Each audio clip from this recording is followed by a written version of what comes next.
Call this meeting to order. Vice Mayor, members of the council, staff, members of the public, thank you so much for being here this evening. Always a pleasure to see you. With that, we'll call this meeting to order. Will you call the roll, please, Russell? Councilmember Brightcrus? Here. Councilmember McKay? Here. Councilmember Jablonski? Here. Vice Mayor Fisickelli? Here. Mayor Nelson? Here, we all stand for the pledge. I pledge allegiance to the flag of the United States of America and to the republic for which it stands, one nation, under God, indivisible, with liberty and justice for all.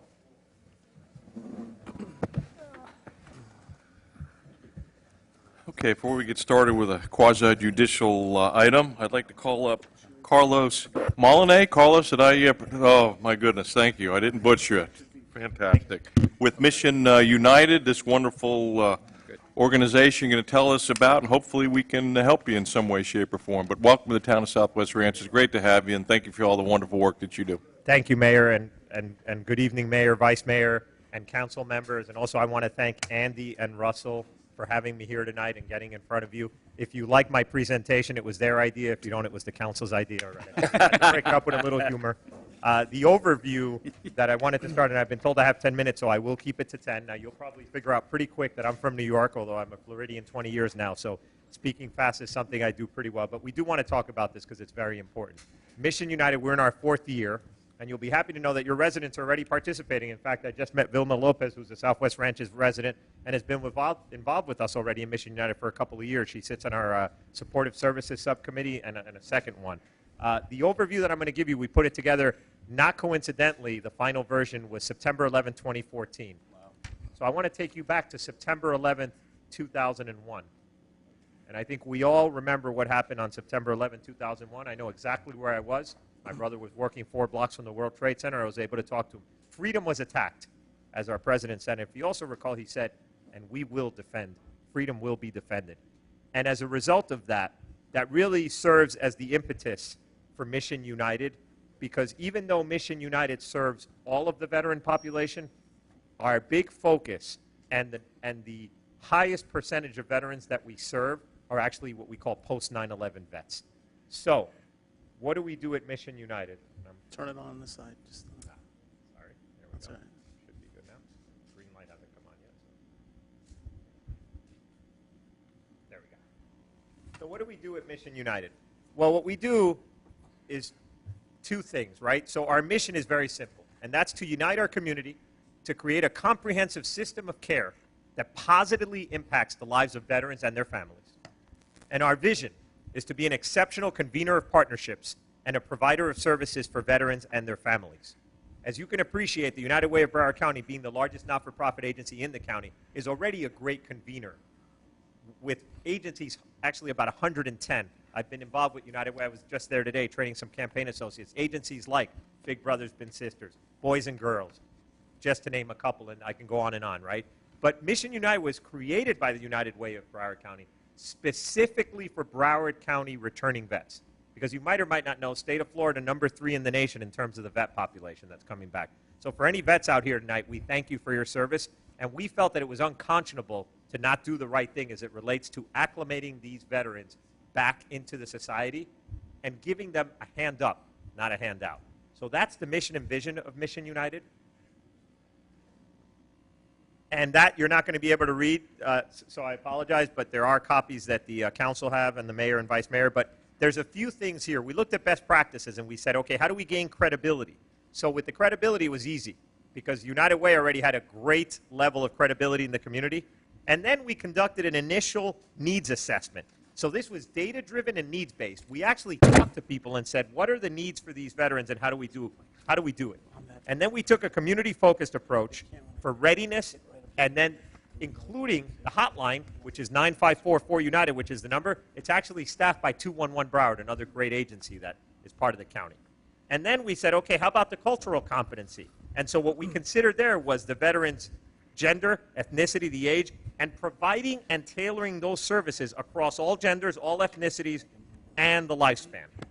So that was another thing that we did. And then we built on established community strengths. So we took an assessment of what's working in our community and used that to help build that. We're outcome focused, and you'll see that in the next couple of slides. We're fanatical, in fact, about outcomes.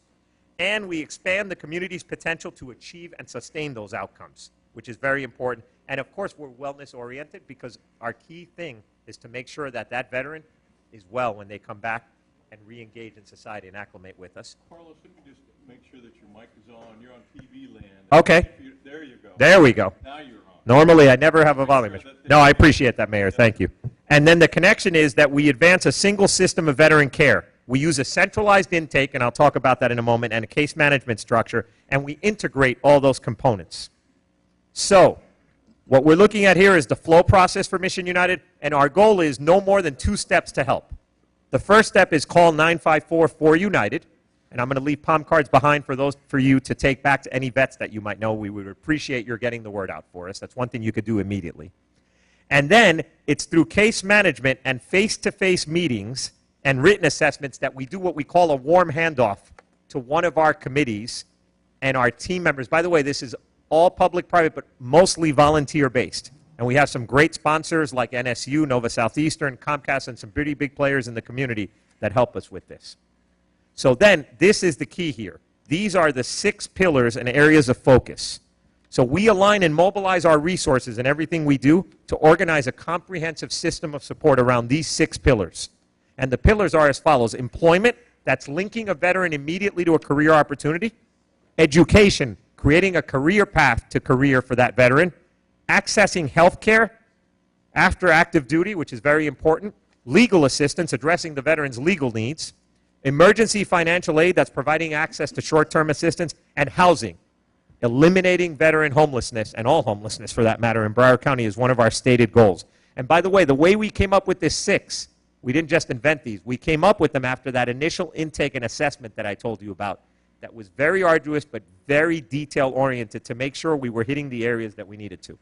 So the program model, it's a single intake and triage. It's a centralized case management. It's homeless prevention and rapid rehousing. It's emergency and transitional financial assistance. It's an employer recruitment and toolkit. It has a job readiness and employment assistance component. We also there partner with what used to be called, well, it's called now Career Source Broward. You might remember that agency. We work very closely with Mason Jackson and his team there. We take on and do career boot camps. We have a behavioral self-support as part of this through Henderson Behavioral Health, one of our other great partners, and legal counsel. It's a multi-stakeholder advisory council. I've been privileged to be on the council from day one. I just recently stepped away as vice chair, but I'm still on the council just because of some other commitments. And I also chair the outreach. And we have 5 committees. And the 5 committees are the ones that are aligned with the ones that I mentioned earlier, which are the pillars. So we have an employment committee, we have an education committee, we have a housing committee, and a pro bono legal committee. So those are the committees within Mission United, and then the outreach one touches all of those committees. We have a comprehensive and integrative strategy. We have a concierge and navigation approach. And what we mean by that is that we want to give a concierge service so that way, because what happens many times in the not-for-profit world is the person, not just a veteran in this case, but the person could get the runaround or feel discouraged. We don't have that. So we actually do a concierge service where we don't let them leave our sites and our midst until we've delivered and handed them off warmly to someone that's going to take care of them, because that's the number one thing we see in anything that you do. If you don't get them taken care of, then it's not going to work. We also have the community incredibly supporting and involved here. Civic engagement, the pro bono networks. We have a legal network that's pro bono. We have dental and several others. And then we have collective resources and impact. We're data-driven and outcome-focused. And by the way, its replication potential, not even in here yet. We now have taken this nationally, and United Way has signed on to help sponsor it, if you will. And we already are running we've already closed letters of intent in Norfolk, Virginia, and in Orlando, in the whole Central Florida area, and about 5 more that are ready to go. So who have we served? Well, we've served about 3,760 households. We've provided with information and referrals this last year and a half. 1,300 provided with direct case management. Over 1,400 with financial transitional assistance. Over 600 with pro bono legal representation. By the way, the pro bono legal, not on the slide, but just to give you an idea of the depth and breadth, if you put a dollar value to it at a rate of $200 an hour, we have provided over $600,000 in pro bono legal assistance to veterans and their families already. It's quite astounding what we've been able to do in a short period of time. Over 500 veteran households provided with employment assistance, over 400 with homelessness prevention or rapid rehousing, and over 200 with behavioral health support. Also, we've been recognized at the national and local level by the Office of the Chairman of the Joint Chiefs of Staff, so Martin Dempsey's office. We also won the Broward County Not-for-Profit Organization of the Year. And then United Way, of course, worldwide, only 4 recipients out of 1,200 United Ways received what's called the Common Good Award, and United Way Broward County won it specific, though, to Mission United. So not for the whole agency, but just to Mission United. And we were nominees for the Lincoln Award, which is a national award recognizing those providing exemplary service to veterans. There's some of the things we've done in the community. That was our backpack drive for children of veteran families, where we loaded up the backpacks in time for getting ready for school, and it was very well received. We gave out 250 backpacks. There was one more shot from the backpack. And here we accomplished what we call the mission accomplished. We assisted the spouse of a veteran with burial benefits who was having trouble going through the system, and with the help of the Supportive Services Committee and several other groups, including our pro bono, we were able to make that happen for that bereaved spouse. And there she was. She was very, very grateful to us, as you can imagine. And then the final thing is a mission accomplished. Janssen, the company, we go out and train on site to these companies to train success coaches, which are in human resources, to make sure that we can get these veteran jobs, because we understand, I'm just checking my timing. I think I'm good, yep. We understand that to get the veteran employed, it's a two-way street. So we prepare the veteran with boot camp and career readiness, but we also prepare the employer, because a lot of the employers are not necessarily tied into the vernacular and to what the veteran is coming back to. The way I like to call it, and I'll close with this, is when the veteran's in combat, it's a team approach. No one gets left behind, and it's a team approach. When they have to come to civilian life, it's no longer a team approach. They have to go out and fend for themselves, and that is the toughest part of the reacclimation, we've been told by veterans, getting from that I have your back concept to then now all of a sudden coming out in civilian life and having to count on your own and do it yourself. So it's incredibly important work. I've been privileged to be part of it for 4 years. My ask of you is, if you can get involved, you can call 954-4-UNITED if it's a veteran, or you can contact me, and I'm happy to set you up with someone there. But just know that we have a senior director that's on staff, and through this program, we actually have 6 staff members that all they do is Mission United on behalf. They're employees of the United Way of Broward County, and all they do is work on Mission United to help all of our veterans, because we want all of our veterans to prosper in the way that they deserve, since they made it easier for us to sleep at night and to be the greatest country in the world, in my opinion. God bless you, and thank you for your time.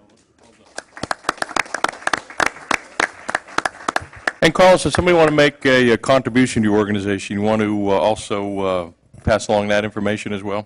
Sure. Thank you, Mayor. If you want to make a contribution, the easiest way, actually, is we appreciate that. No one's ever, so I appreciate you're doing that. I think the easiest way is going to be, if for the record I can put in my email, you email me, and then I'll direct you by email to the right person at the United Way of Broward County. Okay. My email is CMOLINET, so that's C. Molinet, and Russell has it as well. He has my information, at broward.org. Because my day job, as I told you, is I'm with the CVB, so I'm a Broward County employee. Thank you. Thank you, Mayor. Carlos, thank you. God bless. Thank you. Mayor, if you don't mind, No, absolutely not, Doug. well, what I'd like to say, thanks very much. Great organization. Sounds like we don't have that many veterans in town, but I think that if we could possibly do a mailer, if you have some regular material that you would normally mail out, if you could get it to our administrator, I don't see why we couldn't get it mailed out to the residents who are veterans in this town. Thank you, Councilmember. That would be McKay. greatly appreciated. Thank you very much. We'll make sure that that happens. I'll coordinate with Russell directly, and we'll make sure that that happens. I did give you take leave-aways today, which is what we've accomplished this last year and a half, and also a one-sheet that kind of talks about it. So I appreciate that, and your suggestion is accepted, and we'll make that happen. I'm also going to leave with Andy, if I could, so if you want to see him on the way out, the actual palm cards, so you can hand those out if you have a veteran or know someone that needs service. Great. Thank you. Okay, Carlos, great. thank you. Thank you. Okay. Next on the agenda is our quasi-judicial item, quasi-judicial hearing. With that, I'll turn it over to you, Keith. Thank you, Mayor. The rules of quasi-judicial conduct are in the agenda. If anyone needs, for any purposes, for us to read it into the record, please advise. If not, we'll incorporate what's written in the agenda by reference. We have one item that's quasi-judicial in nature on the agenda today. I'll ask Russell to read it into the record, and then we can swear everyone in. Thank you, Keith. This is a delegation request, consideration of delegation request application number DE-19-15 to amend or eliminate various conditions of approval of the Tara plat as recorded in Plat Book 162, page 20 of the Broward County, Florida Public Records. The requested amendments include modification of the non-vehicular access lines and deletion of requirements to pave a portion of Southwest 184th Avenue, construct turn lanes, construct sidewalks, provide financial surety for a traffic signal and related requirements. Akai Estates LLC owner, Schwebke, Shishkin and Associates, Inc. petitioner, property generally located at the southwest corner of Griffin Road and unimproved 184th Avenue. Thank you, Russell. Anyone who wishes to speak on this item needs to be sworn in because it is quasi-judicial. You need to stand, raise your right hand, and Russell will swear you in. Again, if you wish to speak on this item, you must be sworn in. Do you swear that the testimony you are about to give is the truth, the whole truth, and nothing but the truth? Thank you.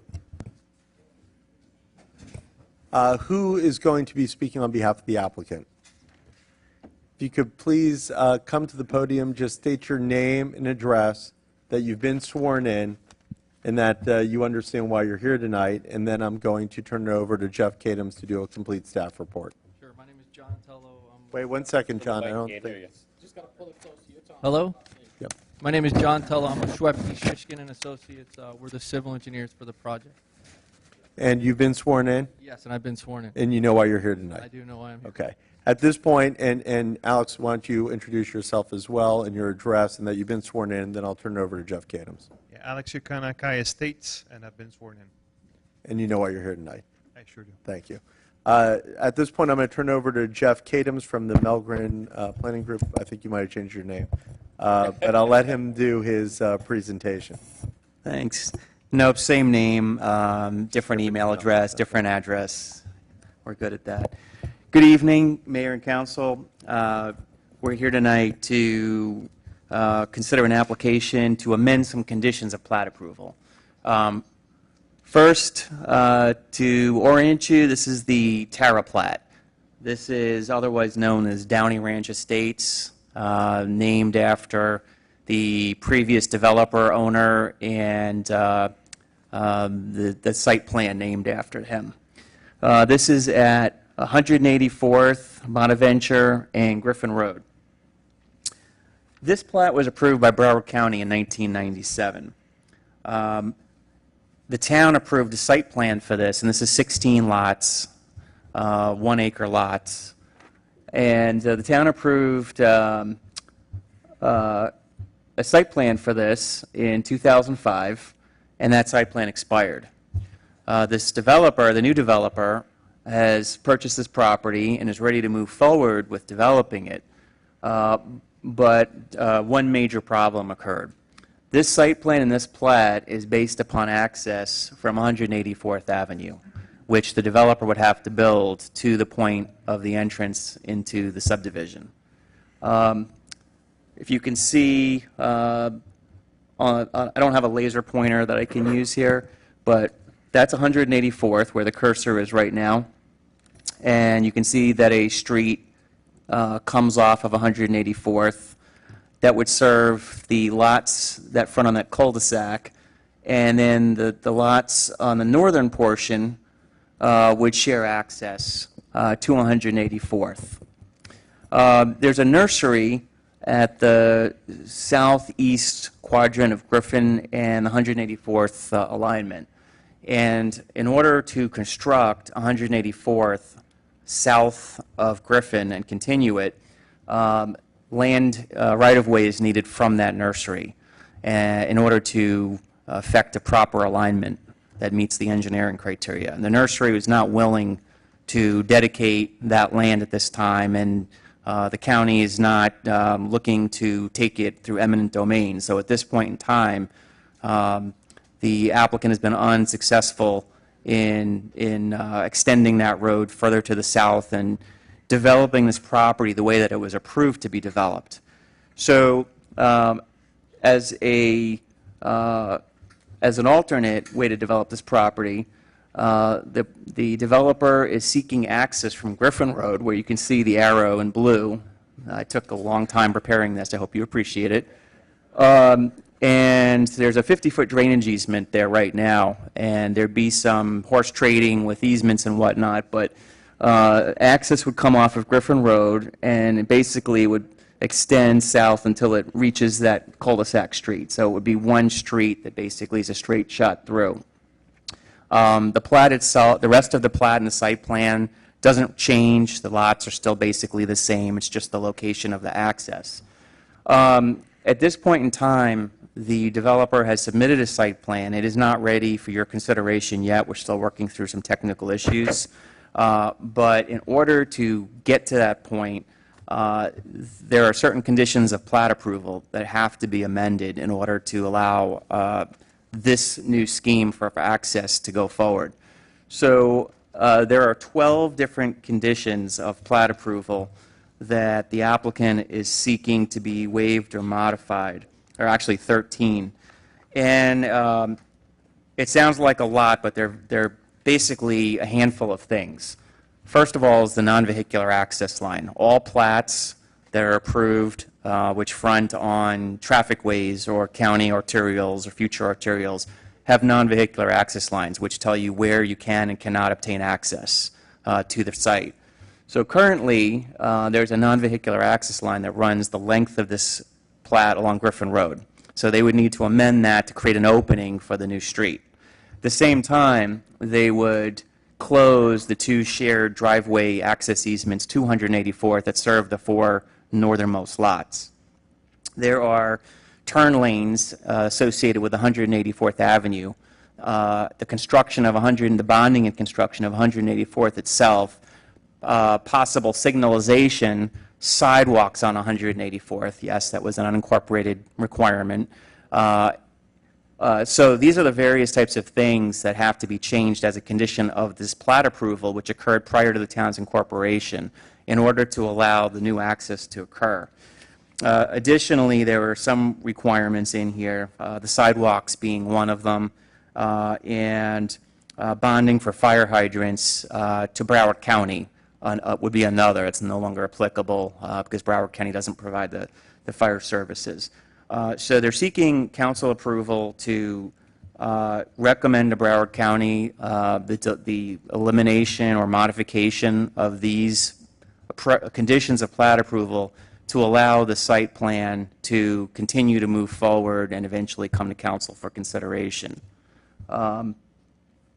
That's basically my presentation. I think the applicant can answer any more detailed questions from an engineering standpoint.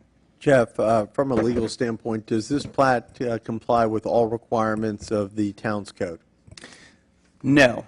This plat, because it was approved prior to the town's incorporation, the ingress-egress easements, road easements, and some water bodies are included in the lot area. And that would not be allowed today if this was an unplatted piece of property. So they're vested for those nonconformities, and they're not allowed to exacerbate any of them, so no lot can get any smaller than they are.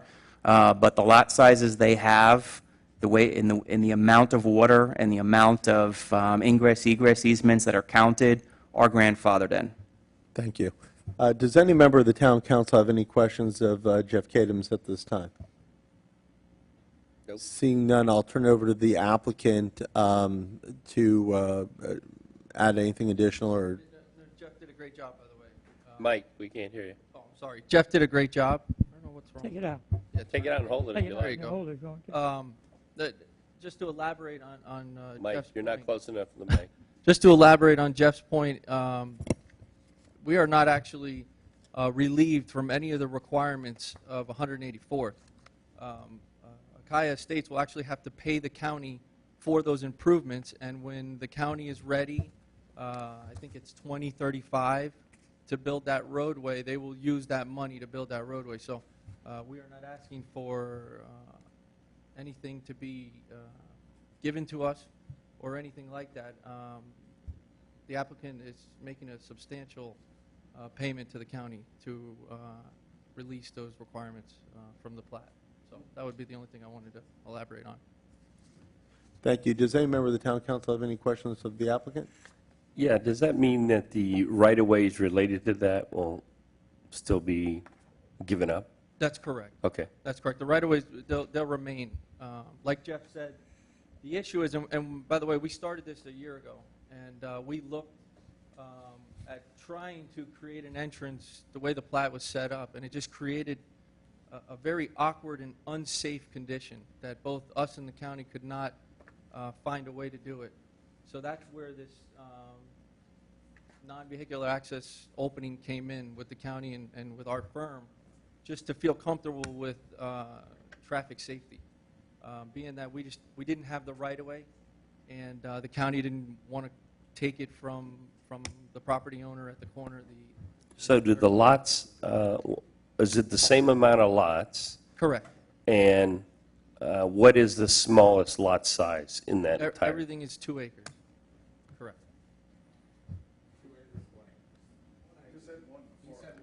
I misspoke. It's 2.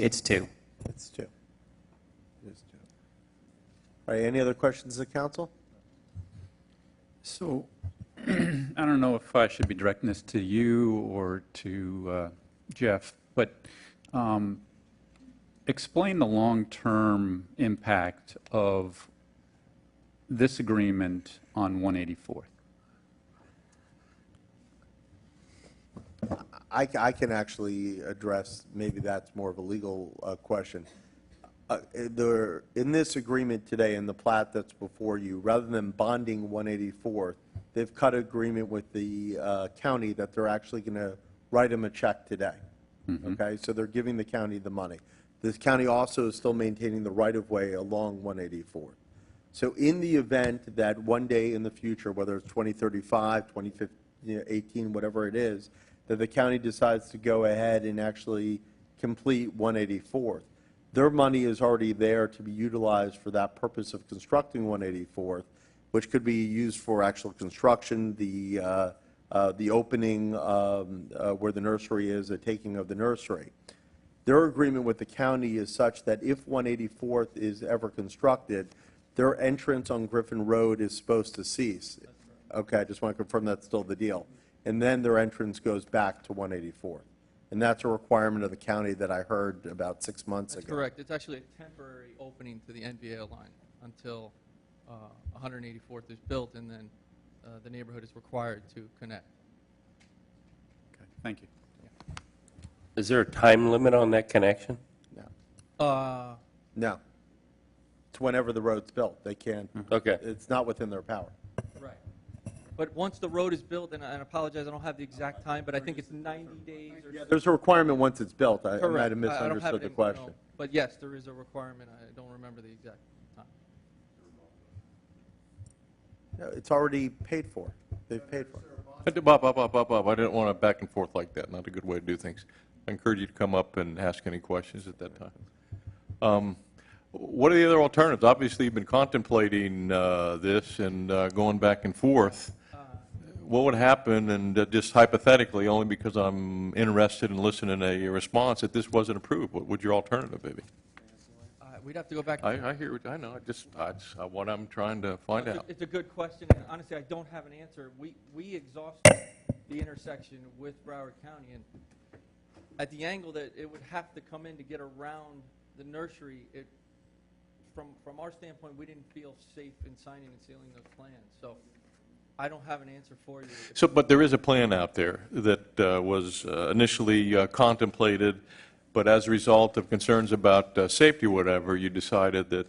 That's correct. Do we have that? Is that something that can be described to council so we can take a look at it? Because you're concerned about it, I'm sure we're concerned about it, but just to see what the alternative was that you all contemplated. Sure. And That would be helpful. Sure. Yeah, absolutely. Sure. Yes, not a problem. We can provide that for you. Well, maybe a brief brief description, just something. I think that, we're contemplating making a decision tonight with regards to this.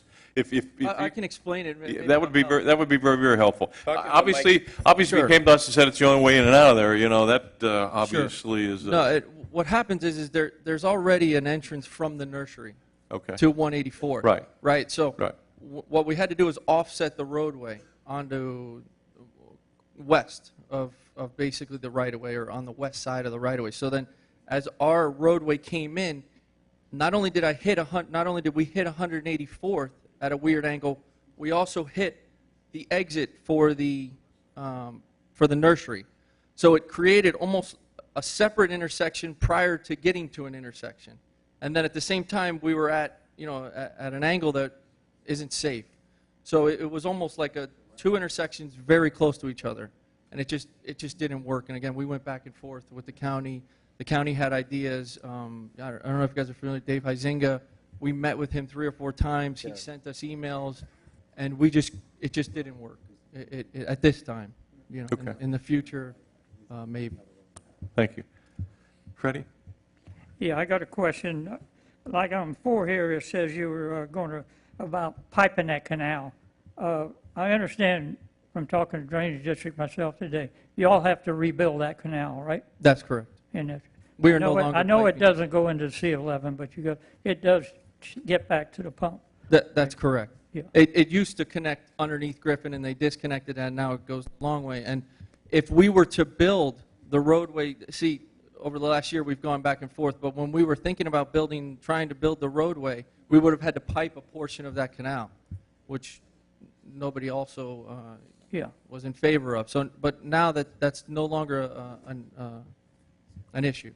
Yeah. Now we will improve the canal per the Drainage District's recommendations, which we hope will help everyone in the area. It's going to be very important to those people on the west side that borders up to that you guys got good drainage in there, because right now that's a problem in there.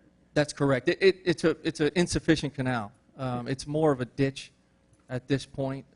It's old, I guess probably farmers' ditches, or whatever they were when.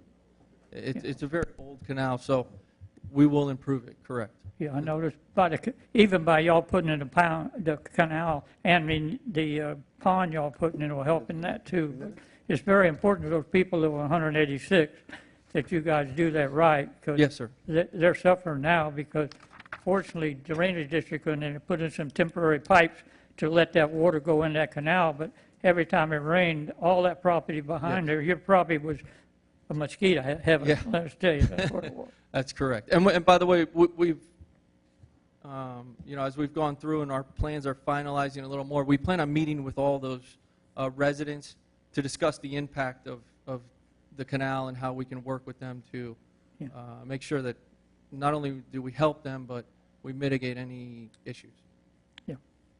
Jeff? Yeah, go ahead, Gary. I have a question, Mayor.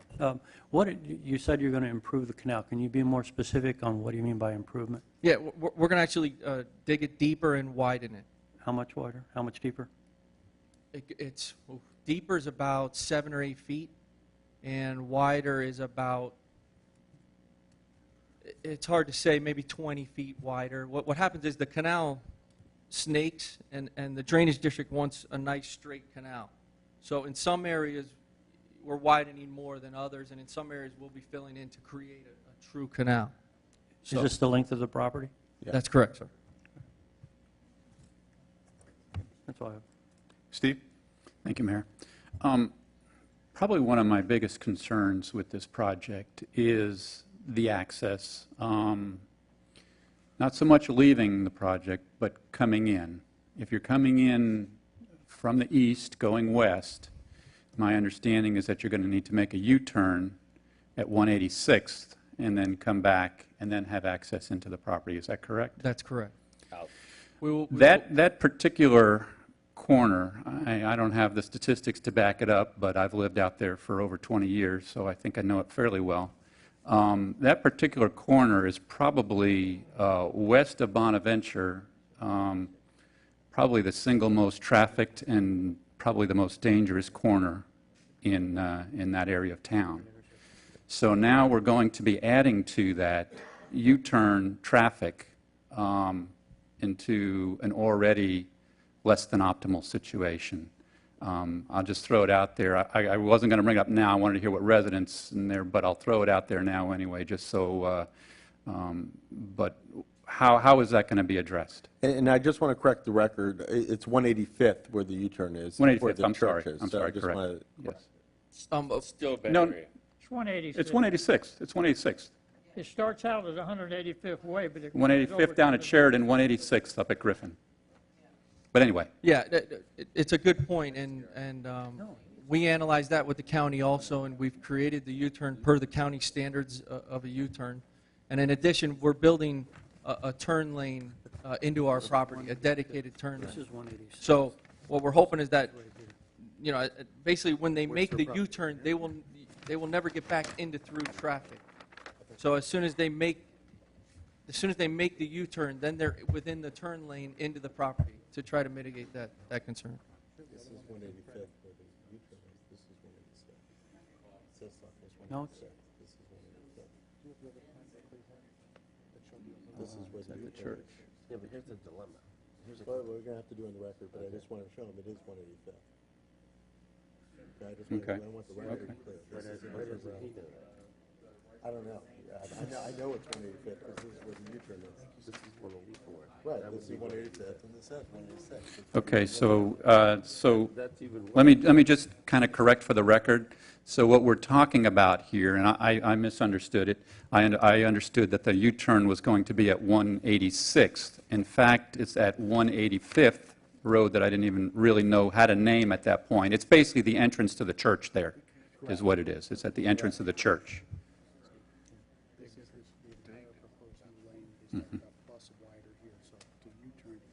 Sorry, just for the record, we're showing the council the actual aerial where the turn is. Got it. That gives you Got a it. sense of what he's talking about with the dedicated turn lane. But that's only their side. Where's this side where they go Lincoln? No, they'll come out here. Look, they'll have a turn. Give me this one. Yeah, they're gonna come through here. Yeah, but this isn't enough of a turn. This is No, it's here, Andy. You guys are pointing the wrong area. They're gonna come, they're gonna stack here.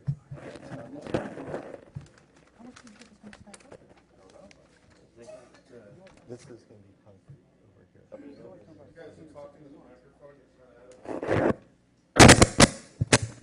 Again, for the record, the council is looking at a map. The issue, and I wish it was online for the residents to see, 186 is actually over here. The roadway that I said was 185th is really, it's unnamed, but it is 185th. And this is the area where the U-turn would occur. Cars will turn by the church. The grass area here will be changed to concrete, asphalt, and that's where the turn would actually occur going back. So the turn is actually 185th. It's not all the way up here on 186. I'm explaining for the record what the council was talking about. He keeps saying 186. It's not 186. I didn't know I referenced the roadway, but yeah, I apologize. It is 185th. But to answer your question, in our opinion, the most dangerous part of a U-turn, which is most U-turns, is you make the U-turn and then you try to get back into traffic, into a through lane. Whereas in this case, residents will make a U-turn, come out, and be in their own turn lane, their own dedicated turn lane. Okay.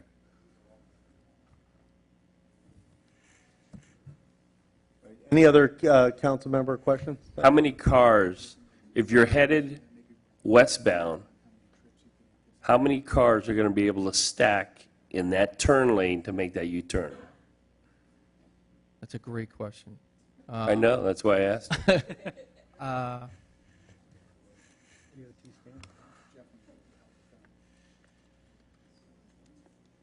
It's close to 10 or 11 cars, I would say.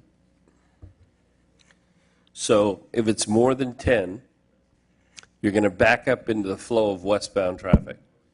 Correct, but Well, eastbound's going to be problematic anyway, but they are going to widen the road so you can go all the way to the right to get out of the road right-of-way.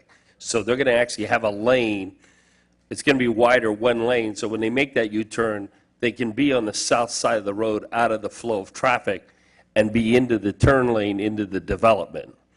But the dilemma, the other part of that, if you've got more than 10 cars or somebody doesn't know where they're going and they stack up in that lane, you're going to end up backed up in this main single flow traffic right there. Yeah, and the other issue that, we've got an issue out on 202 right now where the road goes out into 2 lanes and then comes back into 1. The way this is going to happen is we're going to have 1 lane with a median, we're going to have 1 lane between 188th and 186th, then it's going to open up into 2 lanes, and then, I guess, by striping, go back to 1 lane, and then be 2 lanes again. I'm sorry, can you, you lost me there, but no, there's 1 through lane coming through. I have Right. a striping plan that I could show. Unless you're behind a slow vehicle and you see that lane off to the right, and I can guarantee you what you're going to do. Wait, You're going to gun it around that vehicle. No, but what happens is that Griffin already is pushing you towards the through lane. It's already pushing you into the through lane, and I am building. Correct. We are building the turn lane off of that. So That's correct. Your normal driving, you'll feel like you're coming through normally, if that makes sense, and then it'll open to a turn lane and then open to the second through turn lane that would be for the. It's going to, I understand, and if all the traffic is moving normally, everybody's going to stay in line. Yes, sir. If you're behind a landscape truck that's going 35 miles an hour on there, and the lane opens up, you're going to go for it. I guarantee you're going to go for it, because I see it happen all the time in other parts of the road, so it's a concern. Okay, I understand your concern. Can I ask a question of the applicant? Yes. Sure, absolutely, Jeff. John, how did you get the 10 vehicles? Well, that's what I was just trying to. I mean, that was off the top of my head, by the way. So. I did that calculation, and it was something like 10 vehicles per hour, not at once. Well, no, you're asking me how many could stack. That's what I asked. What he's saying is the only reason, though, that they would stack is an accident. I mean, No. why would they stack? They would come through. Between, Listen, you could have a party at that house. I mean, there's all kinds of scenarios we can come up with that would result in a lot of traffic trying to pull in there. But I'm sorry, the first entrance to a home, you can stack 30 cars.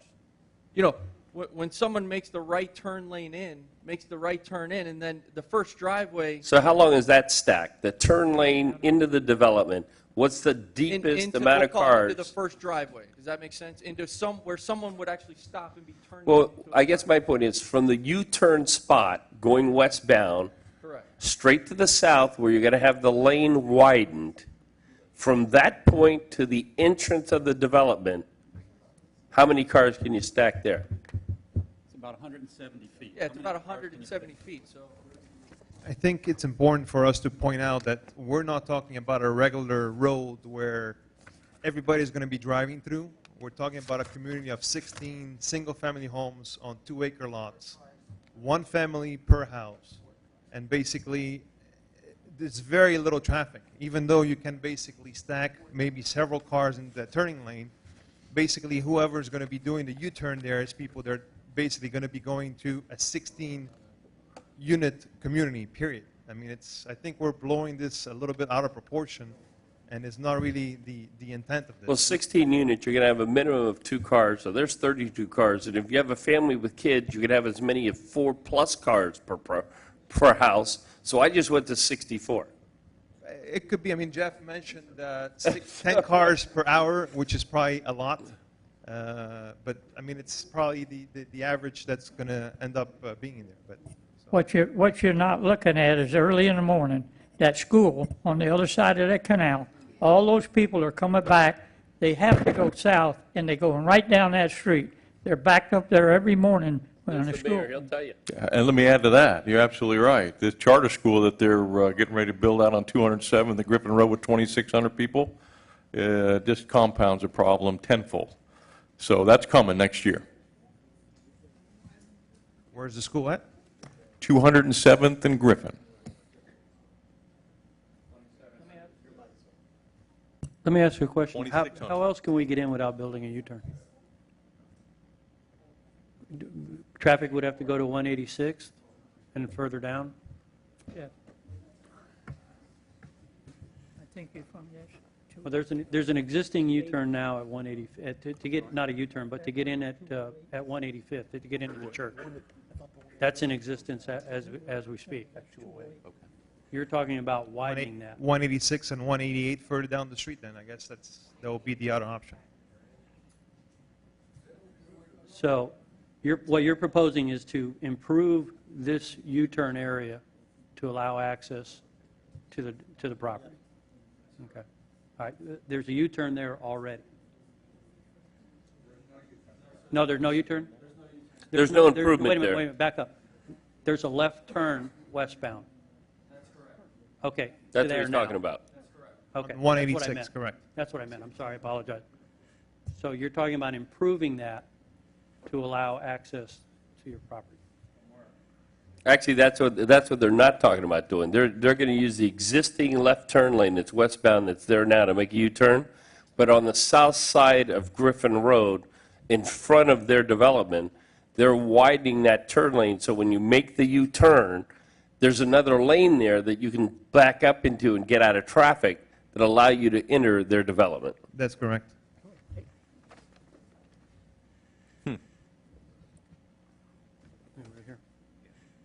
But you're not increasing the westbound, that's a U-turn lane there now, you're not increasing that count of cars. It's 10 or 11.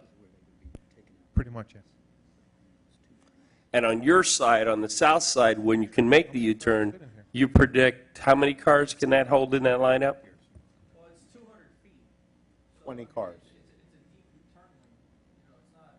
So it's. We did the most an we extra could. wide lane that If we have if you to- look at the, And this line right you know, if you This look is at the added on design, to the we, line. we Right. did as much as we could for Broward County. Let me ask you a silly question, a little crazy, off the wall. No problem. But have you approached the church to buy their property? We did. They don't want to sell it? It's not an off the wall. It was our same thought also, by the way. I mean, and this is a temporary slash long-term We solution just lost to a problem. resident right in this location of that U-turn within a block where that road merges that went off the road into the canal and drowned. Right. And I'm talking a month ago, maybe 6 weeks. And there's no guardrails right there on Griffin Road, so. There's a couple of feet from the turn from Bonaventure going westbound, but it stops. Correct.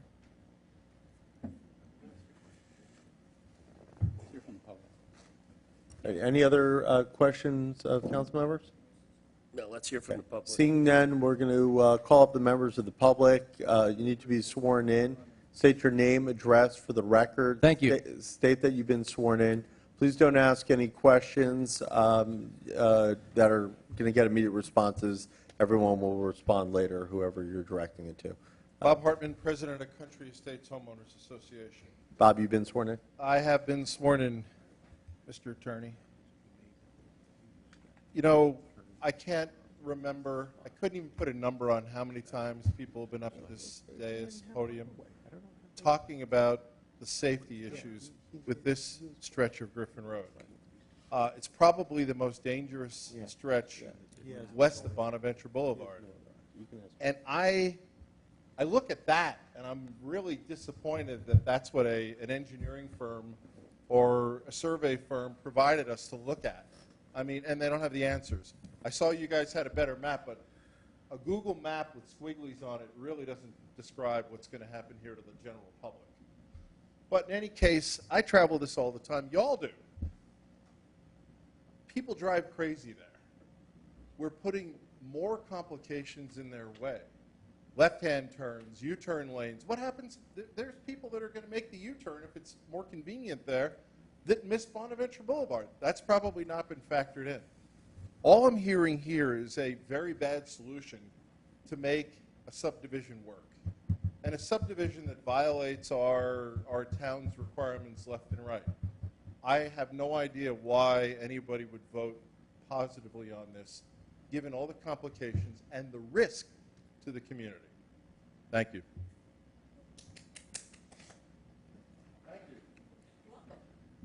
Maybe I can put this right to bed. I talked to Dave Heisinger.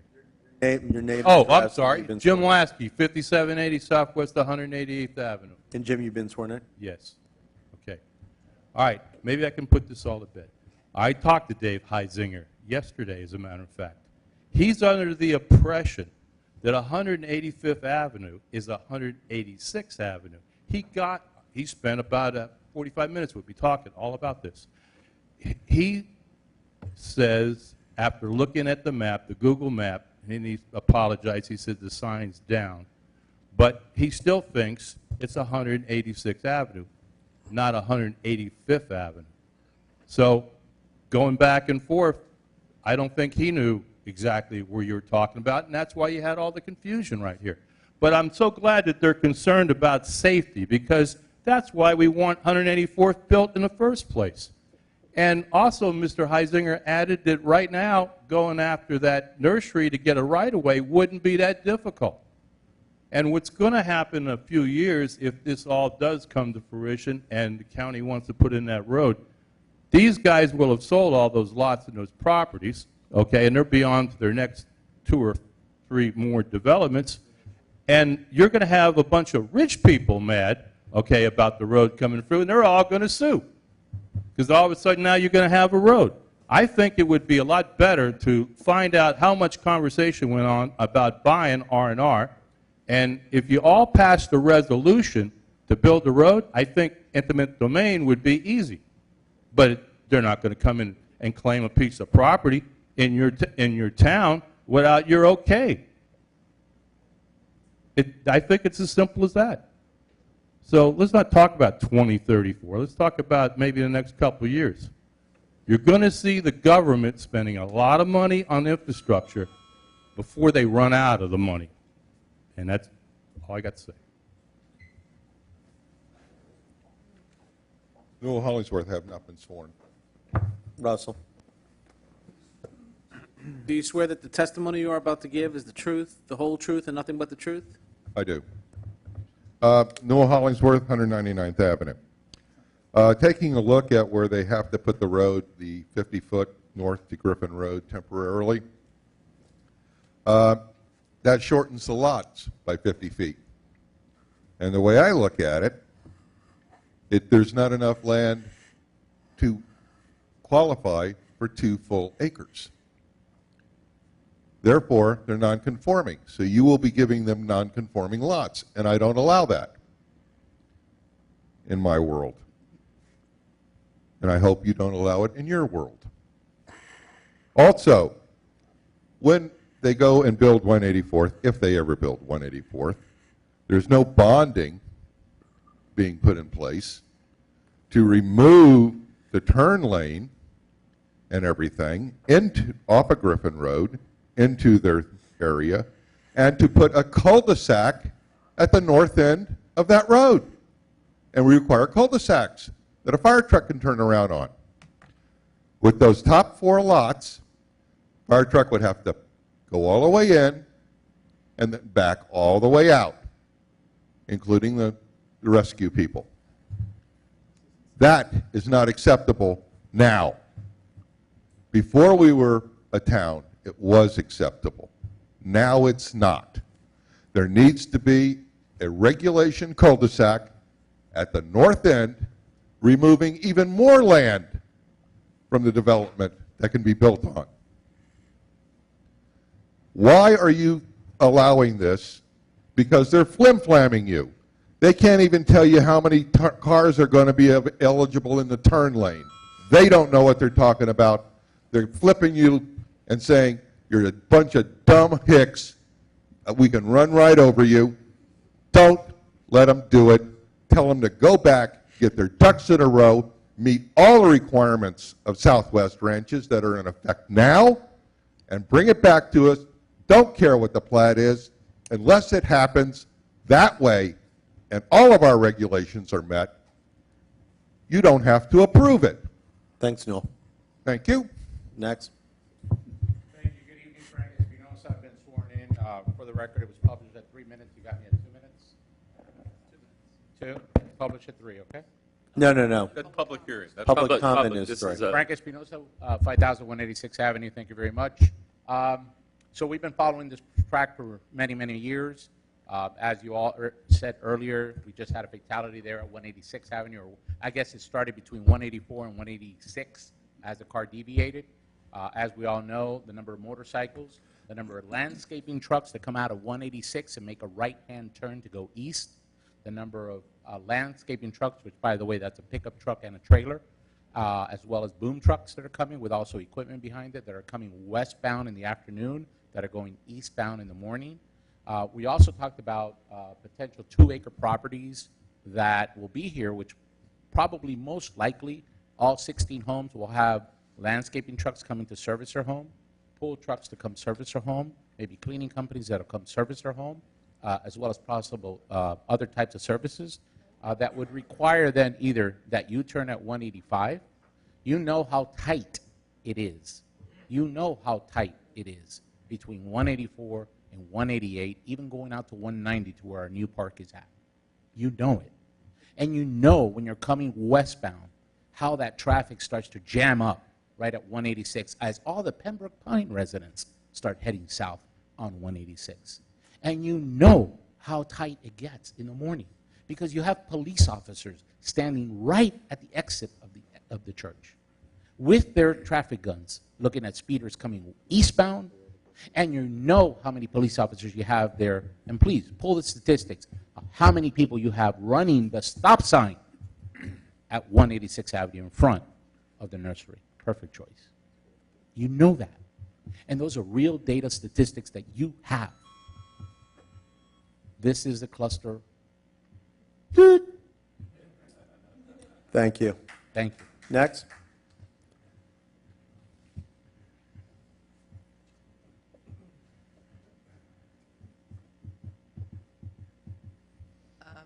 I've been sworn in, Mary Gay Chapels.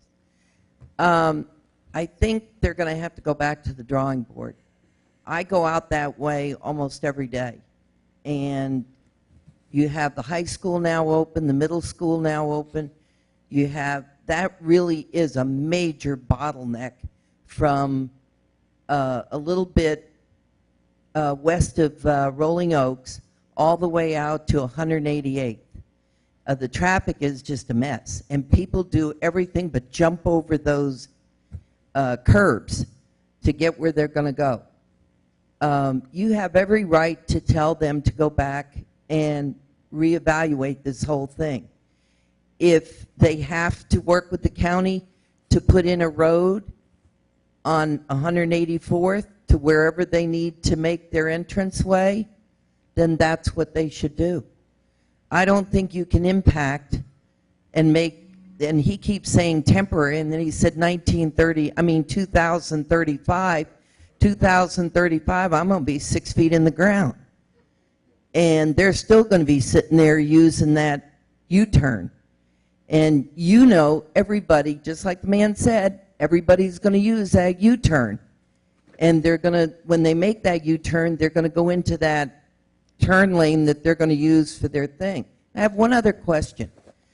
When they put in this thing on Sterling Road, the county would not allow them to put 2 driveways within 1,000 feet of one another. And when the developer developed it, he had to go to 163rd to put his entranceway in. The only other option he had was to make the entranceway where the neighbor is on 162nd and included in his entranceway. In other words, there was only one way in and out, and he was a little bit further in to get to his property. So this thing sounds horrible. Thanks, Gay.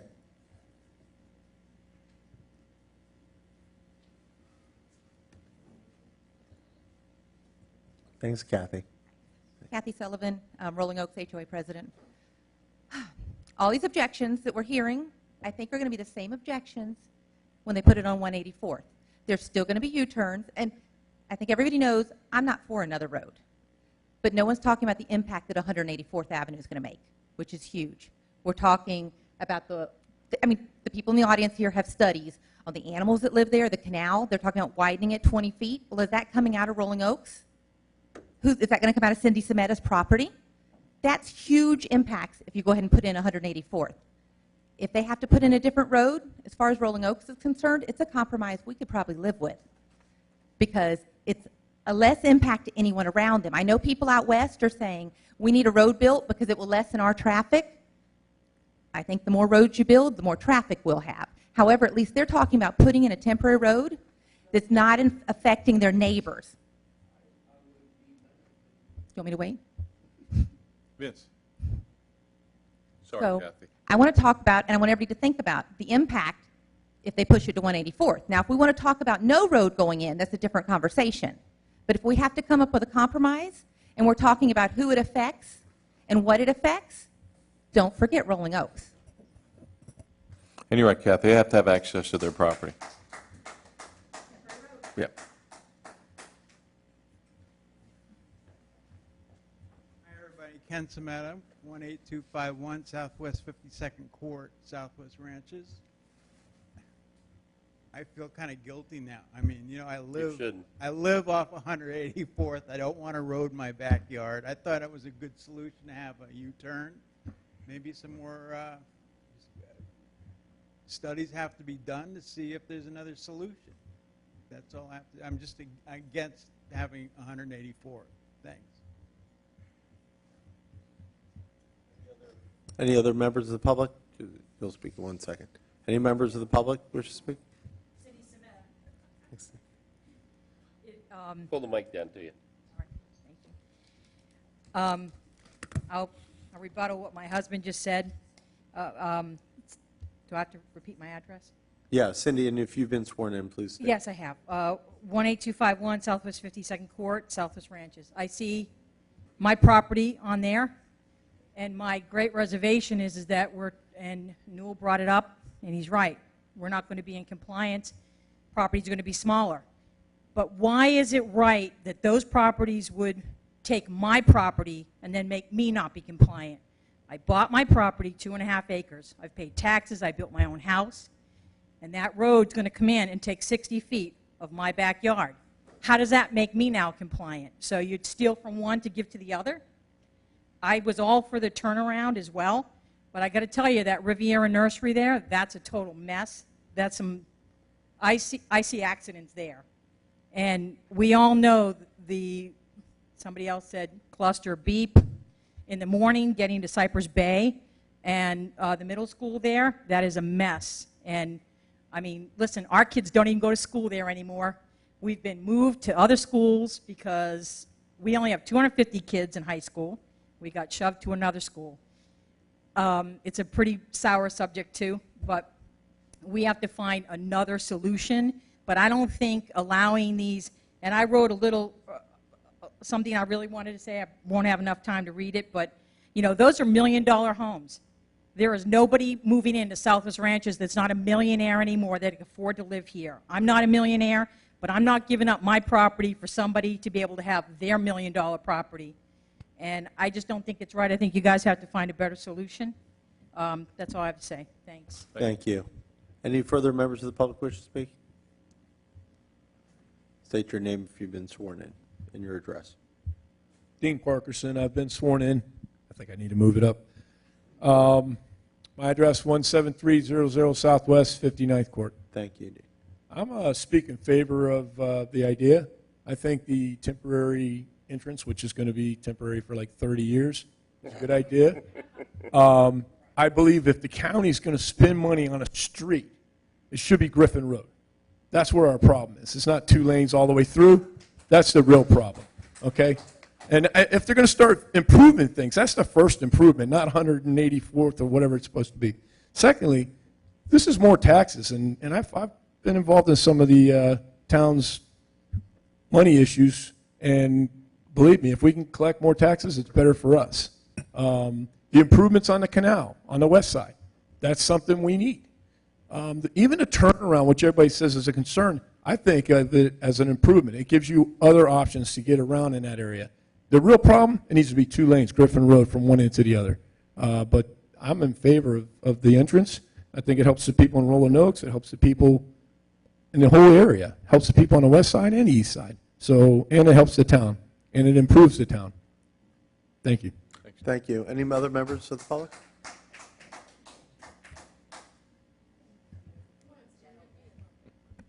Selena Hodgers, 18001 Southwest 68th Court, Rolling Oaks. And you've been sworn in. I have been Thank sworn you. in. So I have to agree with Dean and with Cindy. I'll just talk loud. And I do think that it's not fair to take 60 feet of the people who live on the east side, Rolling Oaks. Every one of those people along that canal, if it's put in, is going to lose 60 feet of their property. So why should we give up 60 feet of our property and we are no longer compliant with our town so that these $1 million homes can be built? However, if we are going to go forward with that, I am in favor of the temporary solution. There are so few areas where you can do U-turns, and I see people trying to do U-turns right there at the nursery, at the red light, where all the traffic is backing up in the morning. It's very dangerous. They veer off into the nursery turn lane. So I think that this is a better solution, and Dean's right. The real problem is Griffin Road. We need guardrails out there. We need to widen that road out there. You know, that's the issue. If the Griffin Road were wider, it would solve a lot of these problems, and maybe we need to work toward that. But for right now, I am in favor of the temporary road. Thank you. Thank you. Vince?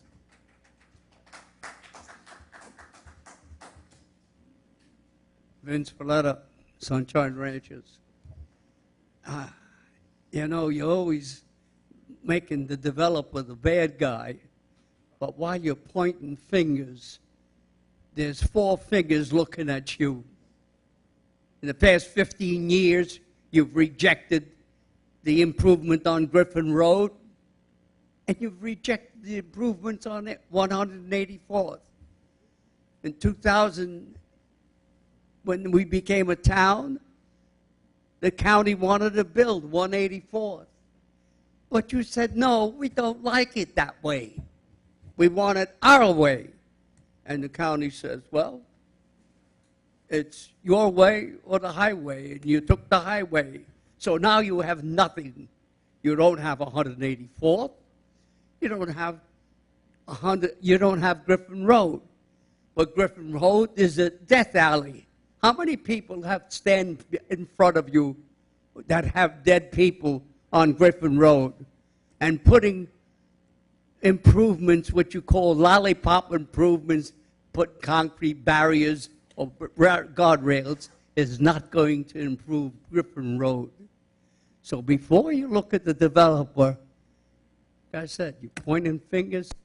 4 fingers, you have to look at yourself, because you have not improved the situation out west.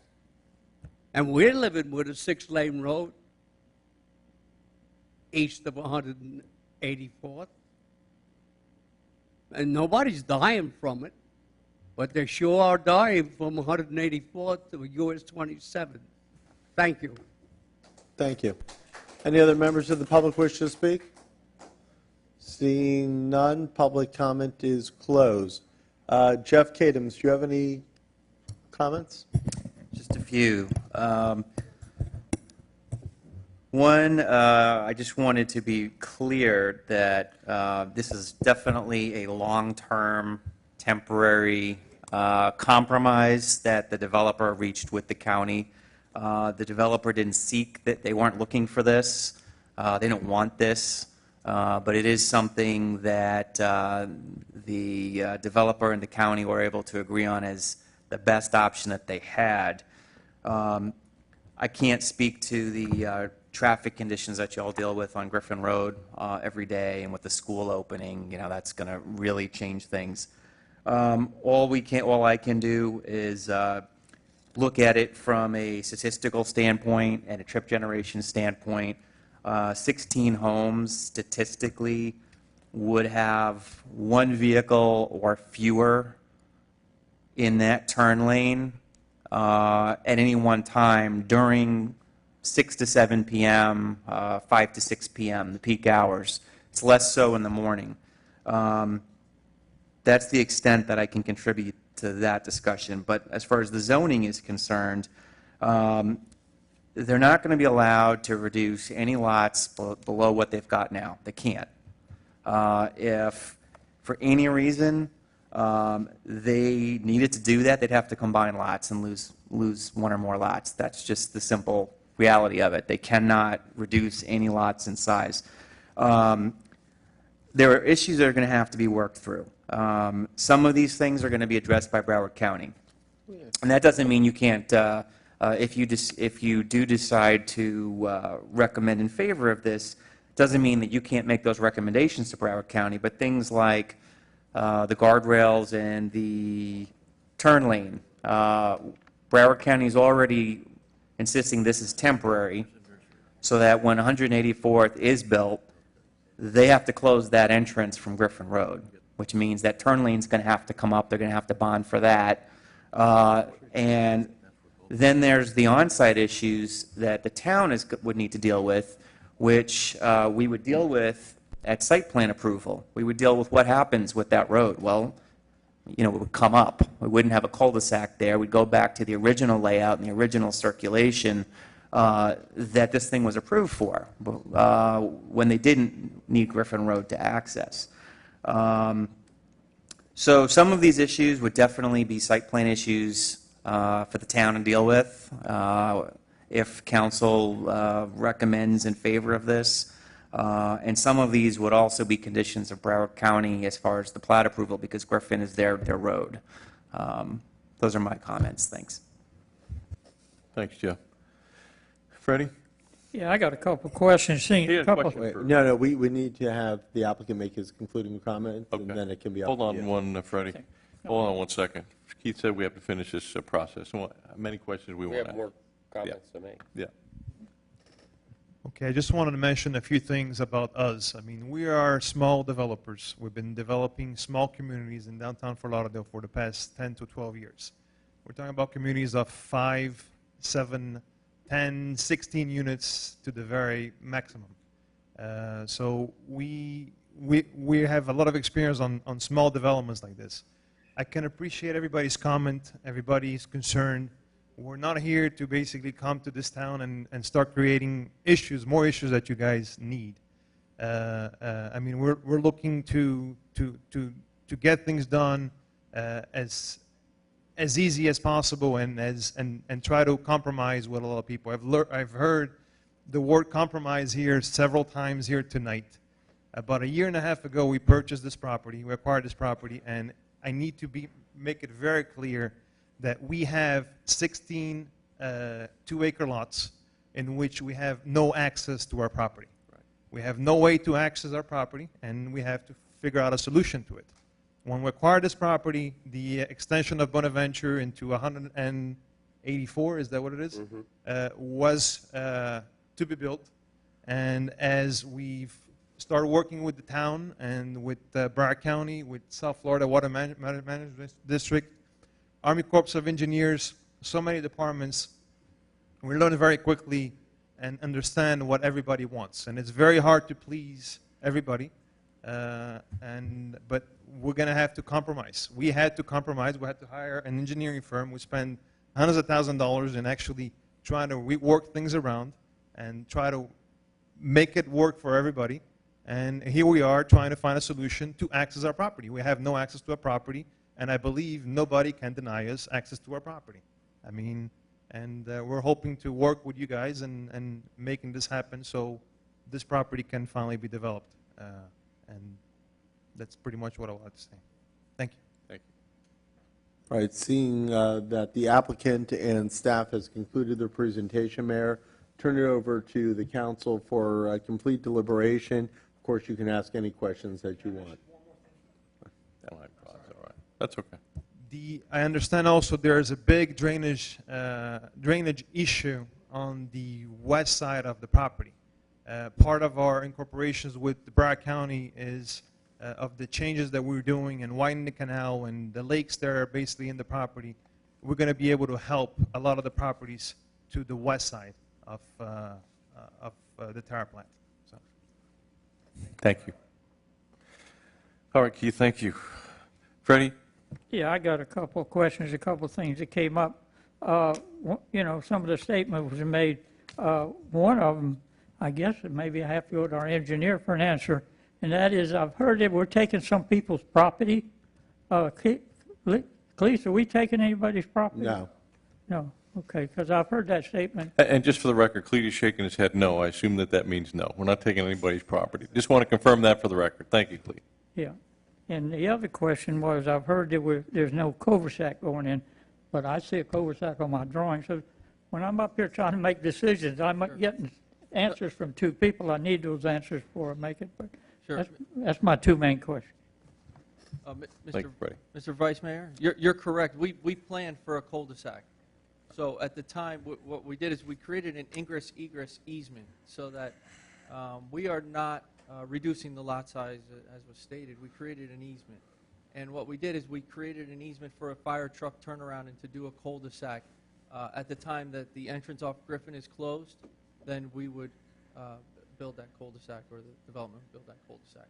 So yes, we did plan for that. Yeah, because we don't approve anything up here without a cul-de-sac. No, I understand. No.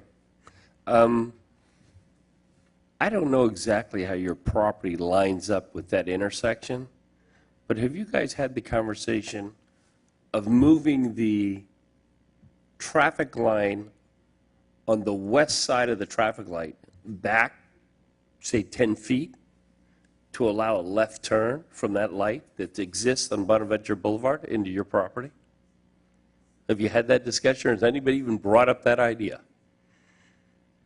I'm sorry, say that again. Can you? If you move, if you're sitting on the west side of the traffic light at Bonaventure, to your right would be your turn lane into your development. So you're facing eastbound, okay, on the west side of the light. If you could move, or the county would have to agree to this or do this for you, if you could move that traffic light where the cars stop now back 10, 15 feet, could they make a left-hand turn lane so you could turn into your property? Good question, but the county usually doesn't like to do that. It's just you would. Boy, that would be so much better. Yeah, but then the problem is you'd have a left turn. It's just not commonly done. You'd have a left. Listen, a lot of what we're talking about, we're trying to think outside the box, No, make but- something happen and make something work. I'm trying to come up with a safer, better idea to get the same thing done. No, I understand, and I don't mean it that way. What I'm saying is that a U-turn is standard. They're done throughout the county. There's a detail for it, geometry for it, been studied by traffic engineers. That's a agreed. That's standard. just So- the worst area in town it could possibly happen, but we understand that. But what you're asking me to do is not standard. So that's what I meant by that. You'd have two turn lanes then. You'd have a turn lane that went into the nursery, and then a second left that I guess would go into our property. People would get confused at which one they were in. Well, you would stripe the road so you know where you're going. I mean, you could turn that way, or you could turn sharper this way. I understand. It's just not commonly done, and in traffic. I'm just thinking outside the box, trying to come up with another solution that if you guys haven't talked about, listen, we don't want to deny you access to your property. We don't have intention to deny you access. We're just trying to come up with a better way. So my question is, if you guys haven't addressed that or thought of it or even brought it up, I would say, I don't know what the procedure is here for tabling this and coming back and bringing it again, but I would like you to have that discussion with Broward County relating to that possibility. But the issue would be the outbound then. How would you have an outbound? You see what I'm saying? Even if somehow we could get Broward County to agree Extend to your do turn lane coming out of your development. to come into In the middle of an intersection. it would come in before the light, basically.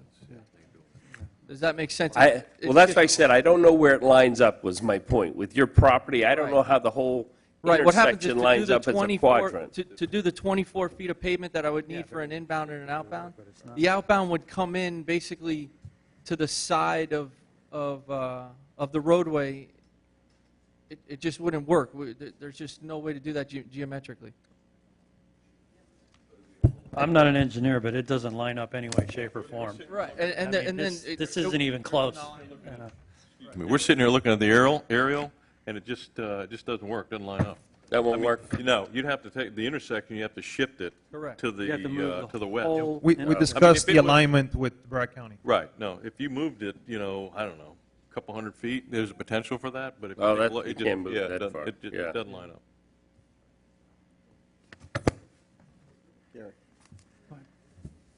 Steve, I'm sorry. Thank you, Mayor. Have a couple of questions. First one is, can you go into more detail about the impact that this project will have on the canal? I know you gave some general numbers on how deep and wide it would be, but where's that property coming from? Is it all going to be from It's the existing. Terraplat, or is it going to be spread over both sides? No, it's the existing right-of-way of 184th. So the canal will be widened within the existing right-of-way of 184th that the Terraplat already dedicated, so it's within that right-of-way. All right, so I'm not understanding exactly how, what I'm wondering is, how does this impact residents that are not going to be in the Terraplat? It just gives them better drainage. That would be the only thing. Is I mean, there? How much property, I guess, if I can jump in. I'm trying- yeah, yeah, go ahead. The canal, there's 60 feet, the You say it's residents gonna we're widen. talking about. There's no property been taken away from any of No, the no, residents. we understand. It's the road right-of-way, and we understand what you're talking about. But the question that he's asking, I believe, is of the road right-of-way related to that 60 feet of the east side of you all, how much of that 60 feet is going to get eat up and taken by a canal? That is the question. right, the entire thing. And what we're trying to do is hold the east side to not disturb the existing residents. Now, from a grading standpoint, there will be some resodding of the bank to bring it up to South Broward's criteria, because what happens is you need certain elevation for your banks. So there'll be some minimal work done on their side, but the canal is basically being widened towards our property. Towards the west? That's correct, to the west. So the bank on the south side of the existing canal right now is not going to get dug to the east at all? Minimally. Well, that's But within the right-of-way, within the, that Well, canal. the right-of-way is 60 feet, we just told you. No, the right-of-way is 60 feet on the east side, and then there's an existing 10 feet by plat on the other side. So On there your is- side? Yeah, on the east side. So there is some work there, but very minimally to bring the canal up to code. And we can work with the town during site plan on that, and we can meet again with South Broward Drainage District to ensure minimal impact to the east residents. Well, as it stands right now, it's got to come back to us for the site. Yeah, but the site plan does. So we can. We really are getting ahead of ourselves, but Yeah, but- I want to know where it's going anyway. Sure. So, my second question. Well, listen, Steve, before your second question, please, members of the audience, stop, okay? We want to hear what everybody has to say. You've had an opportunity to speak, so let's just listen. I don't want anybody to be talking out. We want to focus on what the questions are and the answers are, okay? Thank you. Sorry, Steve. No problem. Thank you, Mayor. What's the cost for putting in that U-turn, the extra lane, the widened area for the U-turn? We haven't priced it yet, somewhere in $100,000 range. It's about what I would have figured. So, has anyone had R&R? They're businessmen. That's why they're there. Has anyone had the conversation with them to say, listen, we're going to spend this $100,000. We need to get, we've got an intersection right there. Let's work a deal. Let's make it happen. I mean, that's the natural place to put it. It's the natural place to put it, and you've got enough money on the table that I think any businessman is going to listen to that conversation. If the conversation is, hey, we've got a problem and we need your right-of-way to fix it, that conversation is probably not going to go too far. If the conversation is, hey, we're going to spend $100,000 to solve a problem, how about we work a deal, I think that conversation could go a lot further. I'll be honest with you. From what I've heard today, I cannot support this. I cannot put a U-turn with more traffic, more danger on the most dangerous area in that section of town. I can't do it. I'll be flat out honest with you. My vote is no. So I'm looking. I'm sympathetic to your plight. I know that's a very difficult piece of property. I'm sure you've done your research, but I can't even remember the number of people that have considered buying that property and walked away from it. Some have walked away and left significant deposits behind because they're up against exactly what you're up against. But, you know, my job is to make sure that that area becomes safer, not more dangerous. And this is not going to do it, and I can't support it. So I'd like to help out however I can. I think there's other alternatives that can be done with that intersection if it's applied right, but I'll just be honest with you, I cannot support it. Okay, but maybe before you say anything, just make a comment, Steve. If they had that information and they went back there and said, absolutely unequivocally, no, we're not going to provide you with access, we have no intention of doing that, then what would your thought process be? If that was an alternative, they researched it. It sounded to me like that was a consensus between you, the county, that was where you wanted to be able to go into the property. So obviously, because whatever scenario transpired that resulted in a no-go, you know, because I think, you know, everybody would potentially be on board. But we have to provide access to your property, no question about it. Legally, we have an obligation, responsibility to do that. You know, I understand that. But if the property owner, the nursery owner said that no way, no how, then where would we be? Because I get the impression that there's been some, and tell me if I'm wrong, there's been some conversation with the nursery owner about potentially having, I don't know how it was conveyed to them, I don't know what the conversation was. Steve comes up with an interesting proposition or proposal because you got to invest $100,000 for the turnaround anyway. I don't know if there was, you know, some discussion with regards to what you'd be willing to pay to have access, you know, whatever you're looking at. But and I see what Steve was saying is that, you know, if that was something that they said absolutely unequivocally no, then we wouldn't be talking about it, obviously. There has been conversations with the nursery, and the answer is no. So, Have you guys discussed the $100,000 that he's talking about? I mean, sharing and access? No, I don't think you have. I guess my point is, I would say no. so if you got money you're throwing on the table anyway, why not go to them and say, look, we're going to have to spend $100,000 to do what we want to do, and we'll probably get it done, but why don't we just share a driveway and we give you $100,000? I don't know. I'm just throwing it out there. You know, one of the issues is the nursery uses that property now to store their materials. No, you're right. You're right. If we took away the amount of right-of-way that we needed from them, I don't even know if they could operate, to be honest with you. Because then how do we create an entrance for them? I mean, they're right up against it. So then, does that make sense? Share a common driveway. Right, but it would be more than $100,000 for them to start redesigning their entire nursery to then have a connection to 184. A nursery can change stuff like that. But They're not. I hear what you're saying. I have Go a ahead, couple Gary. thoughts on this. One of the things I'm kind of afraid of here is that the county approves no U-turn, and then we start using 186th, 188th, and on down the line, and allows them to build their entrance there. I mean, without just because we approve it, without an doesn't happen. improvement. Yeah. And now, what do? Now we've created a very unsafe situation on top of it.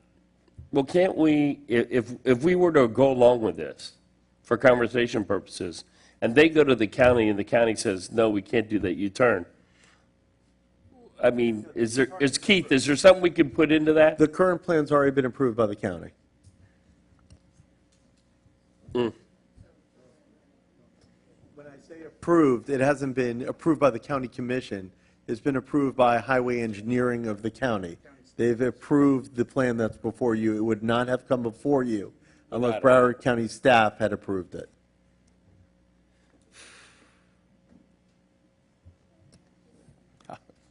I hear you. You're right. Just creates more issues, concerns that we have, you know? Well, one of the things I think we have to get realistic about is I don't believe these guys are going to build 184th. No. And we need to talk about, I mean, that's really what we're talking about here. We're dodging around this, but these guys aren't going to build 184th.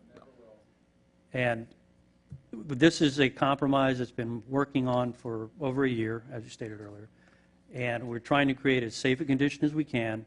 There is an existing left turn lane there now that people can make U-turns, and it hasn't been a problem. And that whole road is a problem, all the way out to 27. That's not even a discussion. That's a foregone conclusion. And it's about to get worse with the school. It's going to go down on 205 or wherever, behind the Bushel stop. What they've come up with here, with the county's approval, is to take an unsafe situation and make it safer through road improvements, through adding an extra lane and turning into their property and having access to their property, which they don't have now. That's kind of where we're at. And I will tell you that, mornings or afternoons when the traffic is backed up, people go around to the right, and they'll make a right-hand turn, and they'll pull off to the side of, onto the side of the road to make a U-turn. They'll pull into the church and back out. I mean, it's a cluster. It's crazy. It's absolutely crazy. So, I mean, there's an issue that exists there now as a result of the traffic on that corner. And I don't even know how many times that happens every single day, and we've been fortunate and lucky so far. And they're not supposed to, obviously, that potentially is a traffic citation if they're caught. So, they get even more ingenious if there's no cop there, they'll just pull right off the side of the road and wait for the traffic, and they'll pull right around, okay? If there's a cop there, they just pull into the church and back out and come back around the other way. So it's happening now. It happens a lot, So I hear what you're saying. The reality is it's already dangerous. Yeah, absolutely. That's the reality. No problem. The additional reality is that it's going to get a lot more dangerous in next year. No question. Already, people come out of Bonaventure, they see the red light, and they're going to see that U-turn there, and it's going to be the new way to get through from Bonaventure to head east. If the light just turned red, no problem. Let me make a right turn, let me swing a U-turn, and then go through. That's what's going to happen. It's so close to the intersection. It's right there in the visual line. It's going to be the new way to go. You're right. In the mornings, I know because I experience it. I got a stark reminder this week when school is back in session. That road backs all the way up to that location.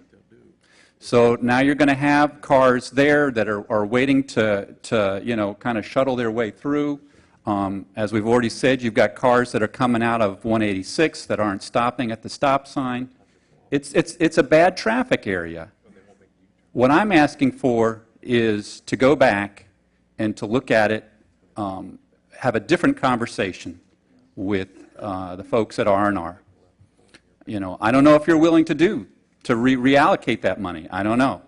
But if you are willing to reallocate that money, I will volunteer to work with you and work with the administration to set up a meeting with them and see if we can come to an agreement on this to make it a safer corner.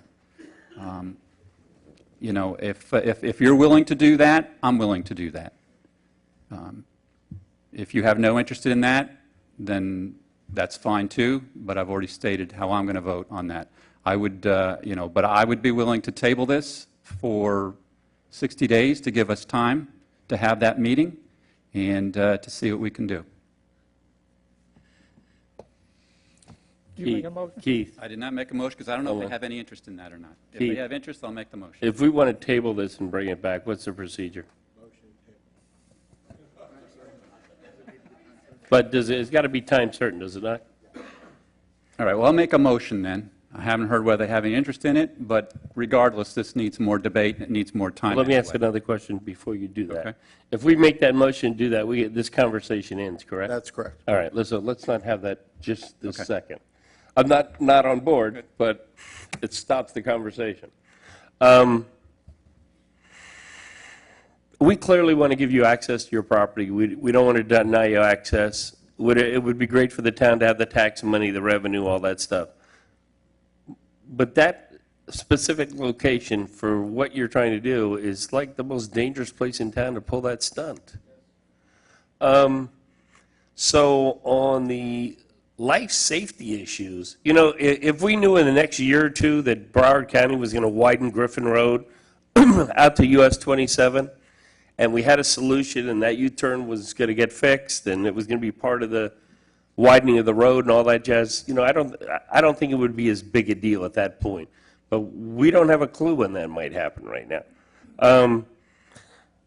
So, you know, along with Steve, if, you know, we can't do anything together jointly, but he can help you as an individual, as a council member, help you talk to those other residents. I would ask you to take him up on that to see if the town and Steve can help mediate a solution there of some other kind. Ultimately, I would tell you that, you know, I can approve this because I know the site plan's got to come back to us, and we have other tools within the site plan to make things happen. So, anyhow, I'll leave it at that. I don't know if anybody else wants to add anything else on that, but. Go ahead, Gary. Before the discussion potentially closes, there's an existing left turn lane that's used as a U-turn there now. And it's used frequently. So the developer has volunteered, not volunteered, he's paying for it, to expand the lane on the south side to accommodate his property. The stacking to enter his property. Well, he's widening the road. He's basically widening Griffin Road is what he's doing. Right. Okay. But it's a turn lane from into the his 185th, which is the church, right at the small trailer church, over to the beginning of his property. And so that's what he's done. Anybody can make a U-turn there now. There's nothing to prevent them, except maybe a Davie policeman or something to that effect. So They do. You're right.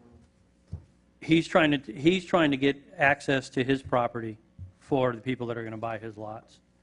And I'm afraid we're going to lose that in somehow, some fashion, if we don't approve this. I can't, you know, I understand what you're saying. People do make U-turns there already, but this is the invitation to make a U-turn. This is, please make a U-turn. Don't wait at that light at Bonaventure. I got the U-turn sitting right there for you.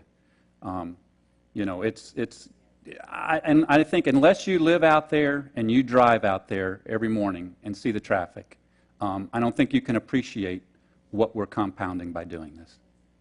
That's the truth. Can I ask some questions to see where the council would be if he's able to do it? One solution that I've heard, because I don't want a developer leaving if it gets tabled without knowing some direction of the council, so I'm throwing this out only for discussion. If he's able to secure either A, we heard before, access through the nursery, which apparently Councilmember Bright Cruz is going to go for that one, but I'm looking for Plan B. If he's able to secure access through the church and making that a left turn only at that site, at that intersection, drive into what's currently the church property to enter his, is that something that the council is interested in contemplating as well? Sure. So what you're saying is you would make a left turn into that church driveway and then kind of have a side access road? Correct. That would be acceptable. I would be fine with that. Okay. So the issue is really, just so they hear it, the issue is the U-turn. That is what the issue is. Yeah, because it has the disruption to the exiting and re-entering into the traffic of the main traffic, those main roads, that main traffic lane that goes through Griffin Road. Otherwise, it's just a normal left turn lane that is fine. Because that's a U-turn now, we understand his U-turn is going to bottleneck for his entry where he's widening the driveway. But it's still not going to stop other people from using his road to get out of the way to get back into the flow of traffic. Correct. What? Exactly. Right. Okay. That's what I wanted them to hear, that there's, you know, There are alternatives. I mean, you know, I'm very sympathetic to your situation. I may not sound like it up here, but I am. I understand you've got a significant investment here and that, you know, you're trying to work something out. But I'm just telling you that what you've worked out so far is going to make that area less safe than it is today. And it's already an unsafe area. So, safety comes first. In my book, safety comes first. And I'm not going to take a problem situation and make it worse. That's the bottom line. Safety comes first for us too as well too, but number one is we have no access to our property. We have tried to contact the nursery with no success. They didn't want to talk to us or figure anything out. We have tried to reach numerous times the church. No response whatsoever. Phone calls and send them letters and no response.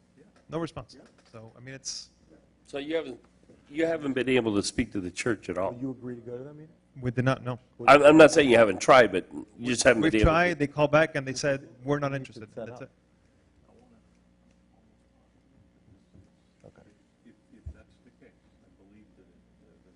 Mayor Nelson's volunteering to go with you to the meeting with the church. So now we have Councilmember Bright Cruz with the nursery. You Mayor you Nelson see with what, the church. what we're contemplating here? Let's show it to you, just so you see it. This would solve the whole... Speak in the mic. Yeah, this would solve the whole problem. If we could get access off of Griffin and Turning Lane here and get into your property, would that work? That's correct. Uh-huh. How would the church, you'd have a T intersection here, I guess? How does the church keep using their? It's just a parking area here that is wide enough for them to turn around. It's a very small church. But if you had access here, that would solve your problem to turn in and go to your property. This would be your access point, and all the traffic, all the issues, U-turn would be taken off of Griffin Road. If we could get them, yeah, I am. If we could get them to agree to that, at least try. Yeah, we can look at it. I don't know about. Listen, we have to provide access, no question about it. What we're trying to do is look at some of the alternatives as a result of, No, we appreciate it. We just need to look at it from an engineering standpoint if Okay. it works. But, I think when we first met with the church, or we were trying to meet with the church, is we were hoping we could come down. who did you talk to when you, do you remember the guy's name? No? Okay. We were trying to come down. Changed hands recently. Oh, okay. The new person and the old person, I mean, there's no...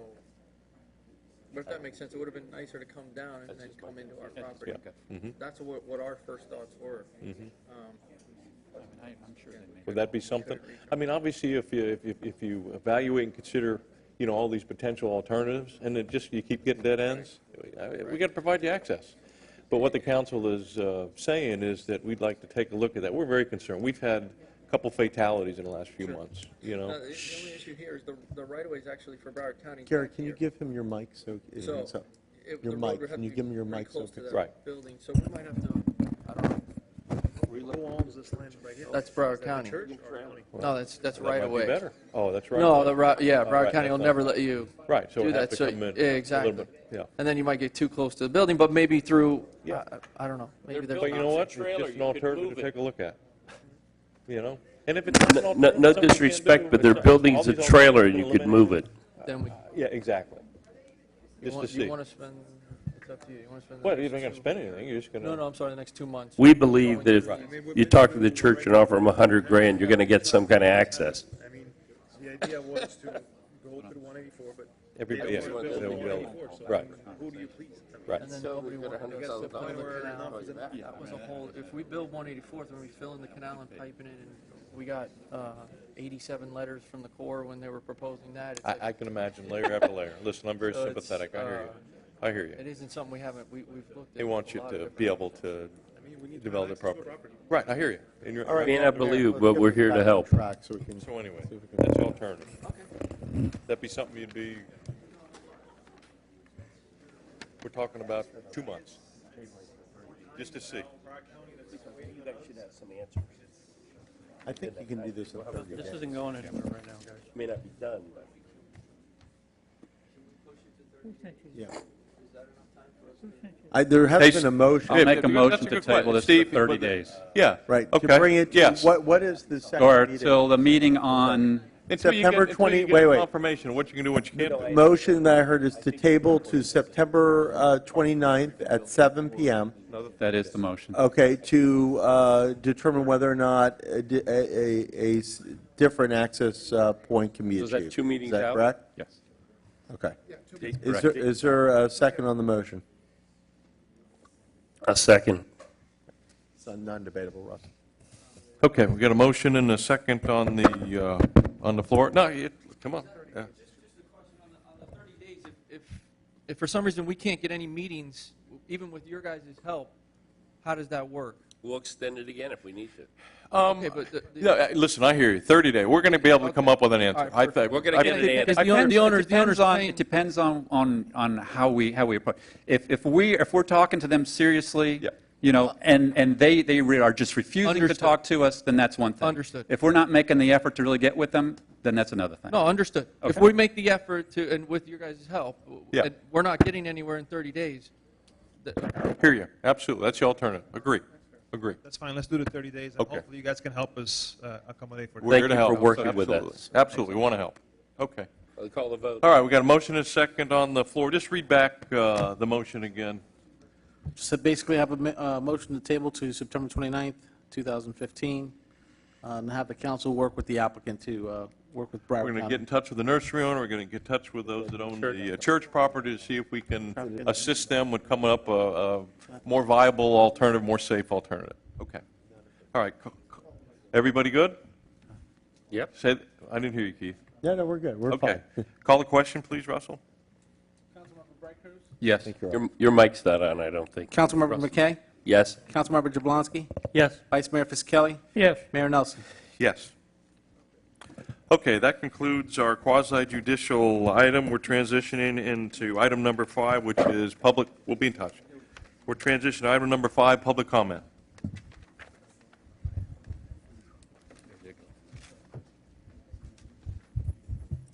The rules of public comment are printed on the agenda. We have 4 speakers tonight.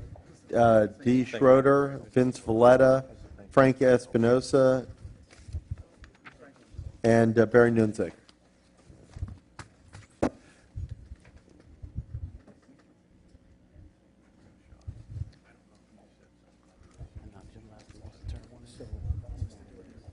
Keith? He's cut it off already. Sorry. No. Good evening, Mayor, Vice Mayor, Council, Keith Polikoff, staff. I'm here on behalf of the School Advisory Board and the rules and regulations of the scholarship awards. Some of our kids have received their monies, some have not. And a grant and a scholarship, and you can correct me if I'm wrong, are basically the same thing. A grant or a payment made to support a student's education, awarded on the basis of an academic or other achievement. There are rules where you must be 25, you must be a resident for at least 2 years, show proof of residency, have served 20 volunteer hours, submitted your application. Scholarship monies will be awarded once enrollment has been confirmed in post-secondary vocational technical institute or community junior college. There was so many errors that were made when they put all this together. The verbiage was horrible. It was pointed out by a 9th grader. Doesn't matter who it was, but a 9th grader. All the criteria has been met, supposedly, by these kids. The greatest gift you can give someone, and I know each and every one of you have these, is education. Without education, you wouldn't be sitting there, I'm sorry. You'd be out standing over on Federal Highway and 17th Street Causeway saying, you know, I'm poor, give me money. It can't be taken away once you've given it to somebody just because you're teed off or whatever. You give it to them, it's theirs to keep indefinitely. What better gift can you give them? Our country is being run by people that, as far as I'm concerned, have not extended the education that they were given. It's all turned to money and politics, and I want the politics to stop here. I want my child, my children, my grandchildren, my great-grandchildren to get the best education they can. If you're giving something to them, why in the hell would you put hurdles and blocks in their way? You make a phone friendly for somebody, they'll use it. You make the internet friendly, they use it. So you keep putting all this stuff in there. We either want you to be involved in the community or not. These scholarship monies should have been handed out. Questions were asked, and I know I'm going over my time, but there's only 4 speakers, and we were very kind and waited for these people. This is a really big subject. You all need to go to one of these meetings. You need to sit there. I don't want to see any more 2014, 2015, these things come out with rules, and then we get emails saying, oh, now we need this, or this has been changed. It is not mandatory to show proof that you have paid for something to get scholarships or monies on a grant. It is not necessary. I had to take and make out a receipt tonight, which I gave to Councilmember Doug McKay to turn in, because my daughter could not receive her monies unless she paid for something. What if your child applied for full scholarship to pay for books, pencils, food, gas, tire, oils, da-da-da-da-da-da, and the list goes on? Does she have to show proof for that? She got the money on a grant. Why should she have to show it? It should be there for her. If you can't accommodate these kids, close up shop until you can fix it. Get all of your ducks in a row. Thank you.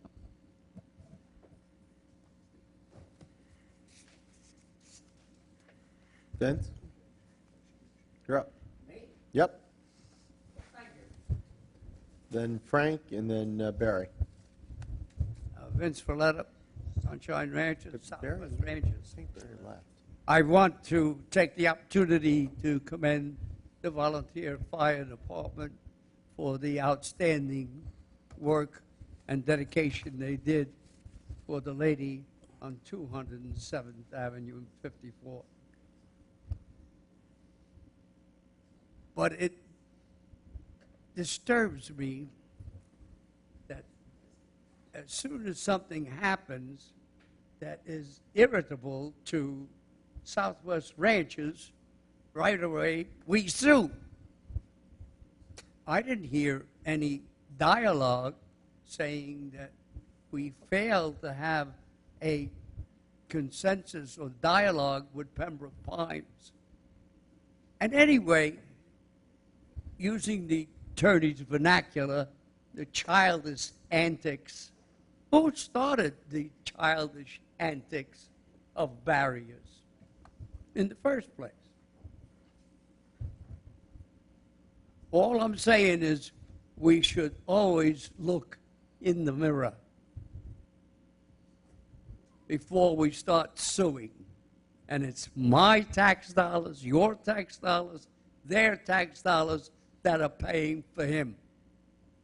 And I would like to see a time when we'd have some dialogue with the Pembroke Pines before we start suing. Thank you.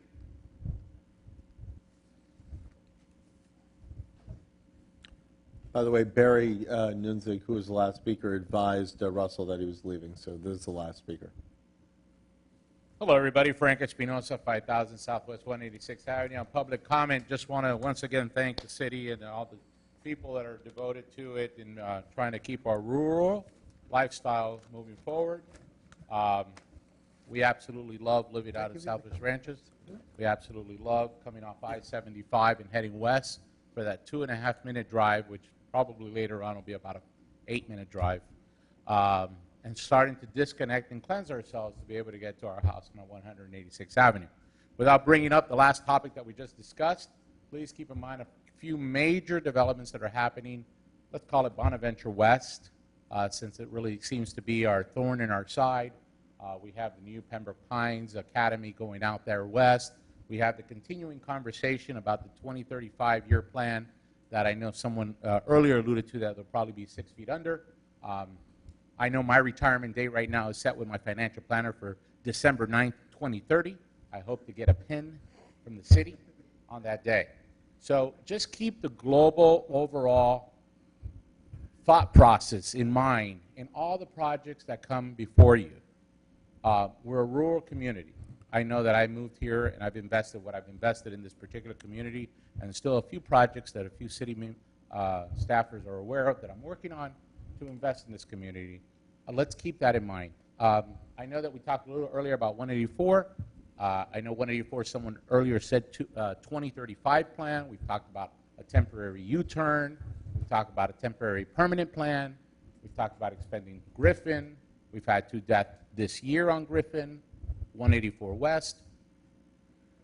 I think that from a city perspective and trying to stay rural within 2 major gorillas in the room, Pembroke Pines and Weston, and their lobbyist power, their money power, I know that we have to try our best to flex some muscle and try to keep some sanity for our rural community. There's a lot of people here that come to a lot more meetings than I do, and I do apologize for that. You know, I guess I'm glad to say that I'm successful. I'm doing very well. I'm doing my best to stay well. But I'm doing my part. I've been to a lot of the homeowner meetings. I've spoken to a few of the homeowner people in the, on that particular board. And I just asked each of you, just remember, I know that a developer invested some money. He should have done better due diligence. I'm sure if he would have hired me as a broker, it would be a different conversation, but we're not going to go there. And just keep, please, the overall desire that we all wanted to. I know a few people here raise bees, a few people here raise chickens. You know, I'm into horses. Please, let's stay focused on the rural community. Thank you.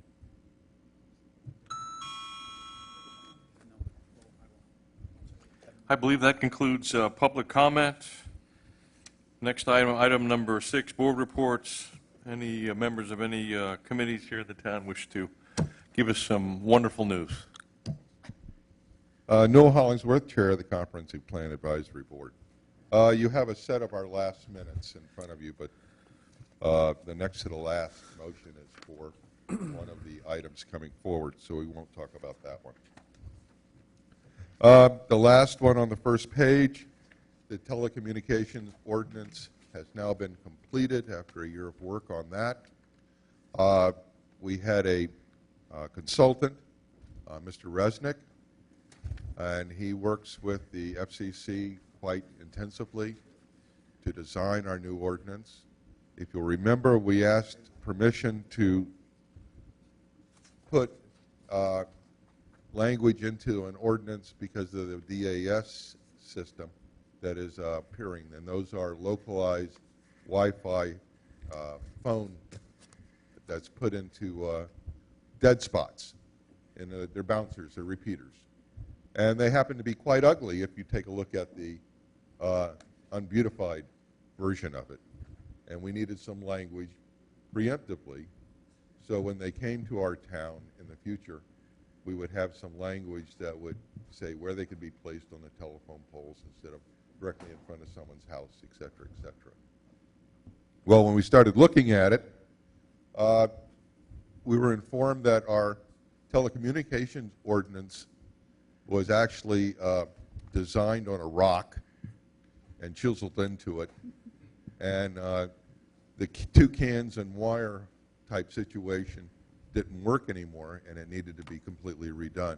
So the council agreed that we could have a consultant, and we hired one, and he wrote it for us, and at our last meeting we did the final version of it and sent it to the council, and it will appear before the council in the future. But I'd like you to know that it is the most up-to-date ordinance in the state of Florida. As of April 30th of this year, it conforms to every FCC regulation in existence as of April 30th. You can't get any hotter than that. So that is one that is completed, and that the next one that we have. If you'll take a look, it's one part of this, the agricultural fencing, our suggestion for the maximum permit fee. And then the last one is something that we found out, that zoning in progress no longer exists on the land out west where we were going to put the employment center property, and that there's been some noise about development out there, and we would like the council to have it back and pass the first reading, which would give us another 6 months to work out the legal ramifications on that, so we can bring it back for the second reading and finish it. But we would like the first reading to take place as soon as possible, so any developer out there on that property would know exactly what we're looking forward to from that, for them as a developer. So, thank you. Thank you, Newell. Any other board member comments?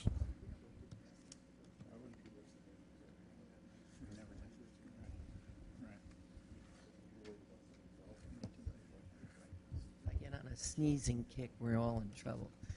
I want to let everybody know that the Parks Board met, and we were real anxious to try to finish the barn. And I have a picture for you to look at. George of PHI, again, stepped up to the plate. And I think that that's his barn, because he did the floor, and he framed in, you can't see, but he framed in The window. the windows.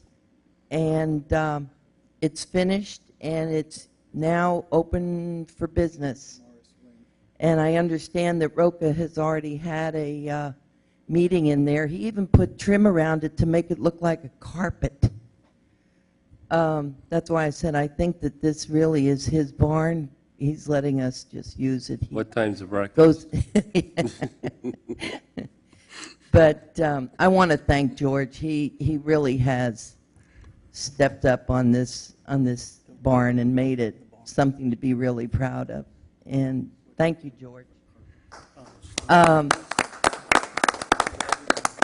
other thing I'd like to tell you is that the Historical Society has a new chair, and it's Mrs. Polikoff, and she kind of has picked up the torch for her husband, who really has been the one that started the Historical Society, wanted it to embrace its history and pass it on to the next generations.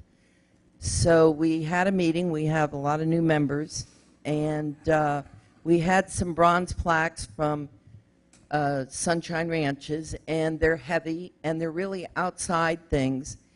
And Juanita had mentioned something about putting them in a big rock, and that's what happened out there at the Country Estates. So we have a very talented young lady that sits on the board, and she said, why not put it in a rock? So, and since it's from Sunshine Ranches, we're going to put them in the rocks at the Salsas, and she said she would do all the work and chip it out, sand it out, and put it in and cement them in. And I think there's 4 or 5 of them. They're all from Sunshine Ranch homeowners dating back. So what we'd like is permission or the blessings from the council to go ahead and do it, and it's not going to cost you a dime. And that gets us started. The next thing that we wanted to do is use a lot of the frame pictures that we have and put them up in the, that's the rock. So we want to do something similar to that, but the rocks are already there at the Salsas, so we're just going to pick the bigger ones and cement the plaques in. And we would like to put the pictures that we have that are framed and decorate the room that George just finished. So that'll get some of the pictures that we have of the town. And the funny part of it is all these pictures were brought here to the town, And Applebee's went through all the pictures and picked out the pictures that they wanted to represent the town with, and they framed them, and then they changed their look, and so I grabbed all the pictures and headed for the door. So we have all the pictures and they're framed, and so we can go ahead and do that.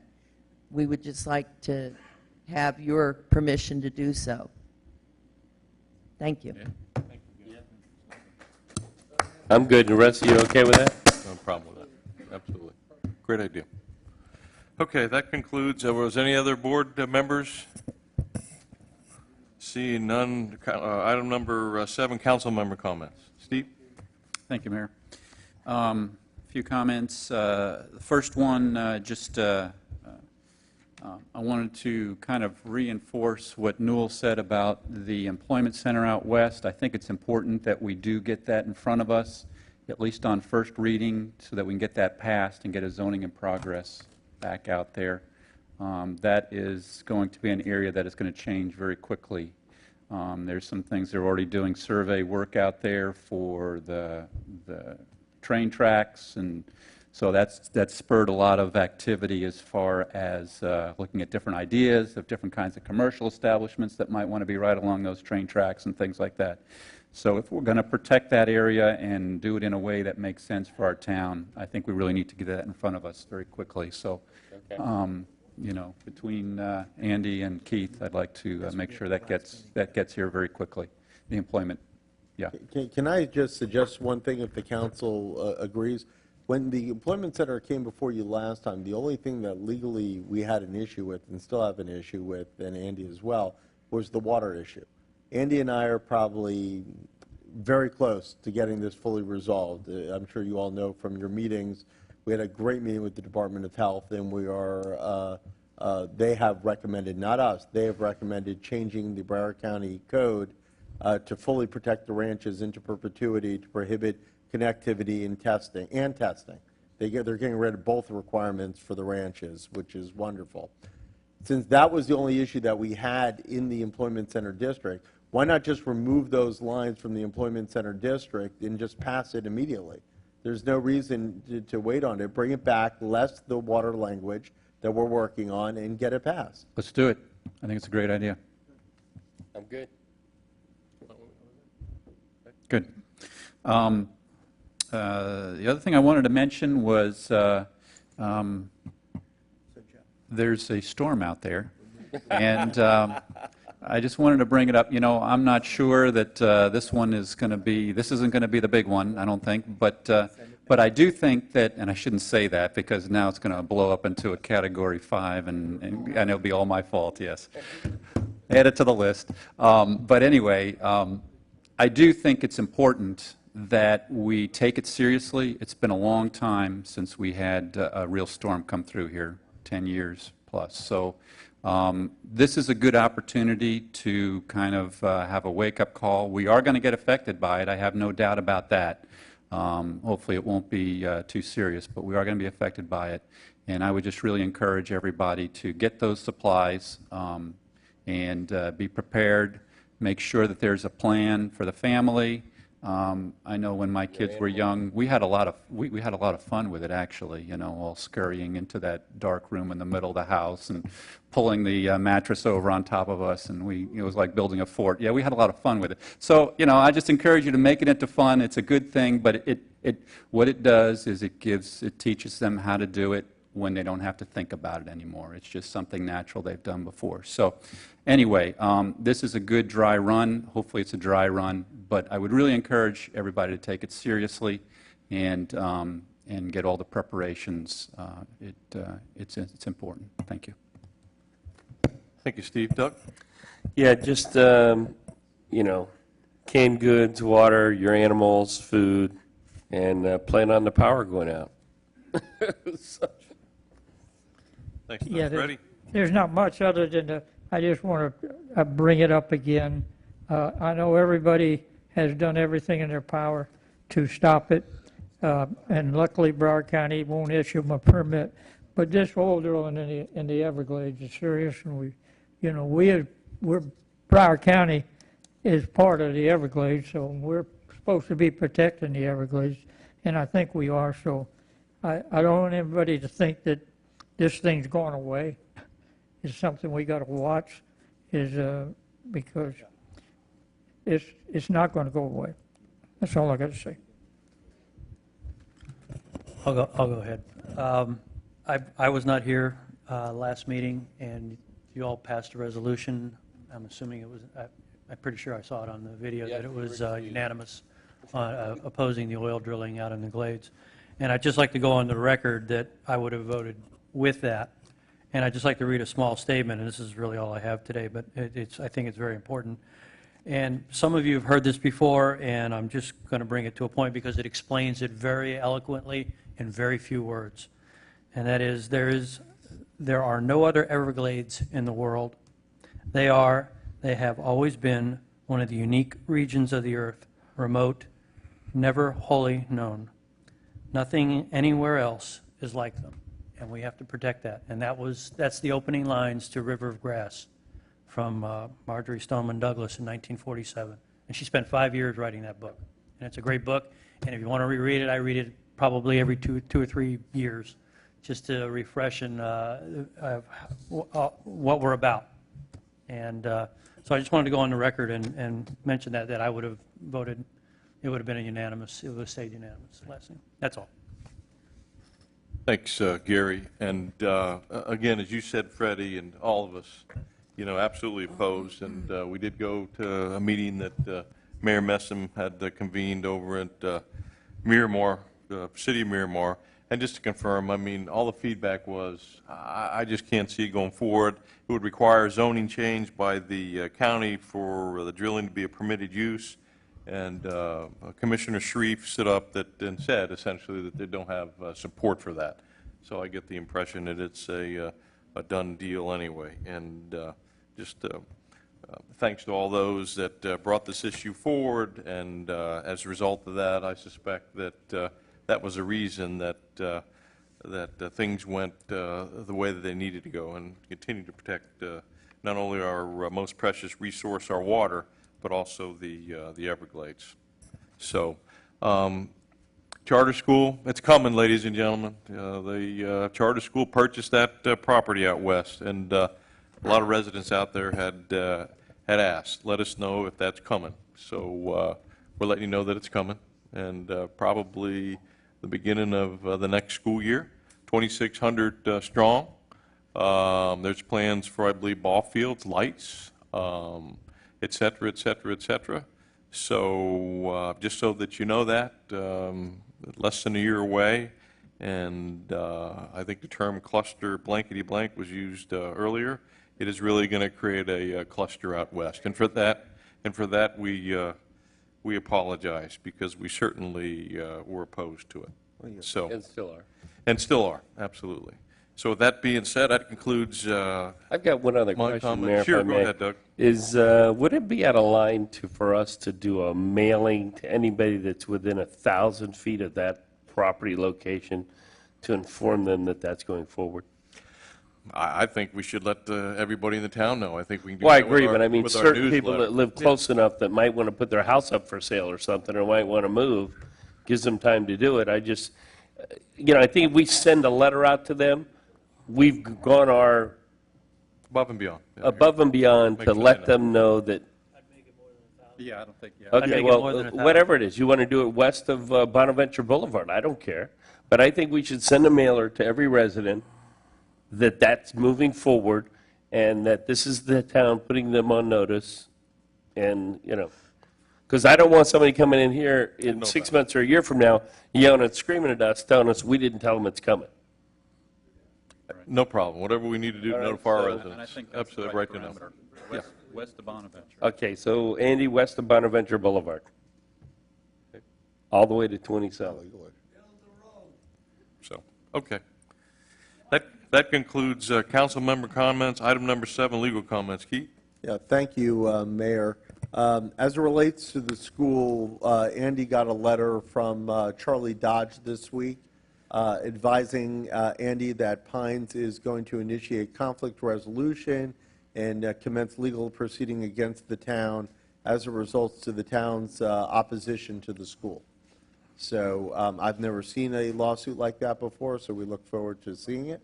But we are going to be commencing the conflict resolution process with Pines. Andy is going to be meeting with them on September 22nd, I believe, and thereafter you will be meeting with their commissioners. Then thereafter you will once again have mediation with Pembroke Pines, and then they will be filing their suit shortly thereafter. So as a result of the new litigation that's about to be filed, we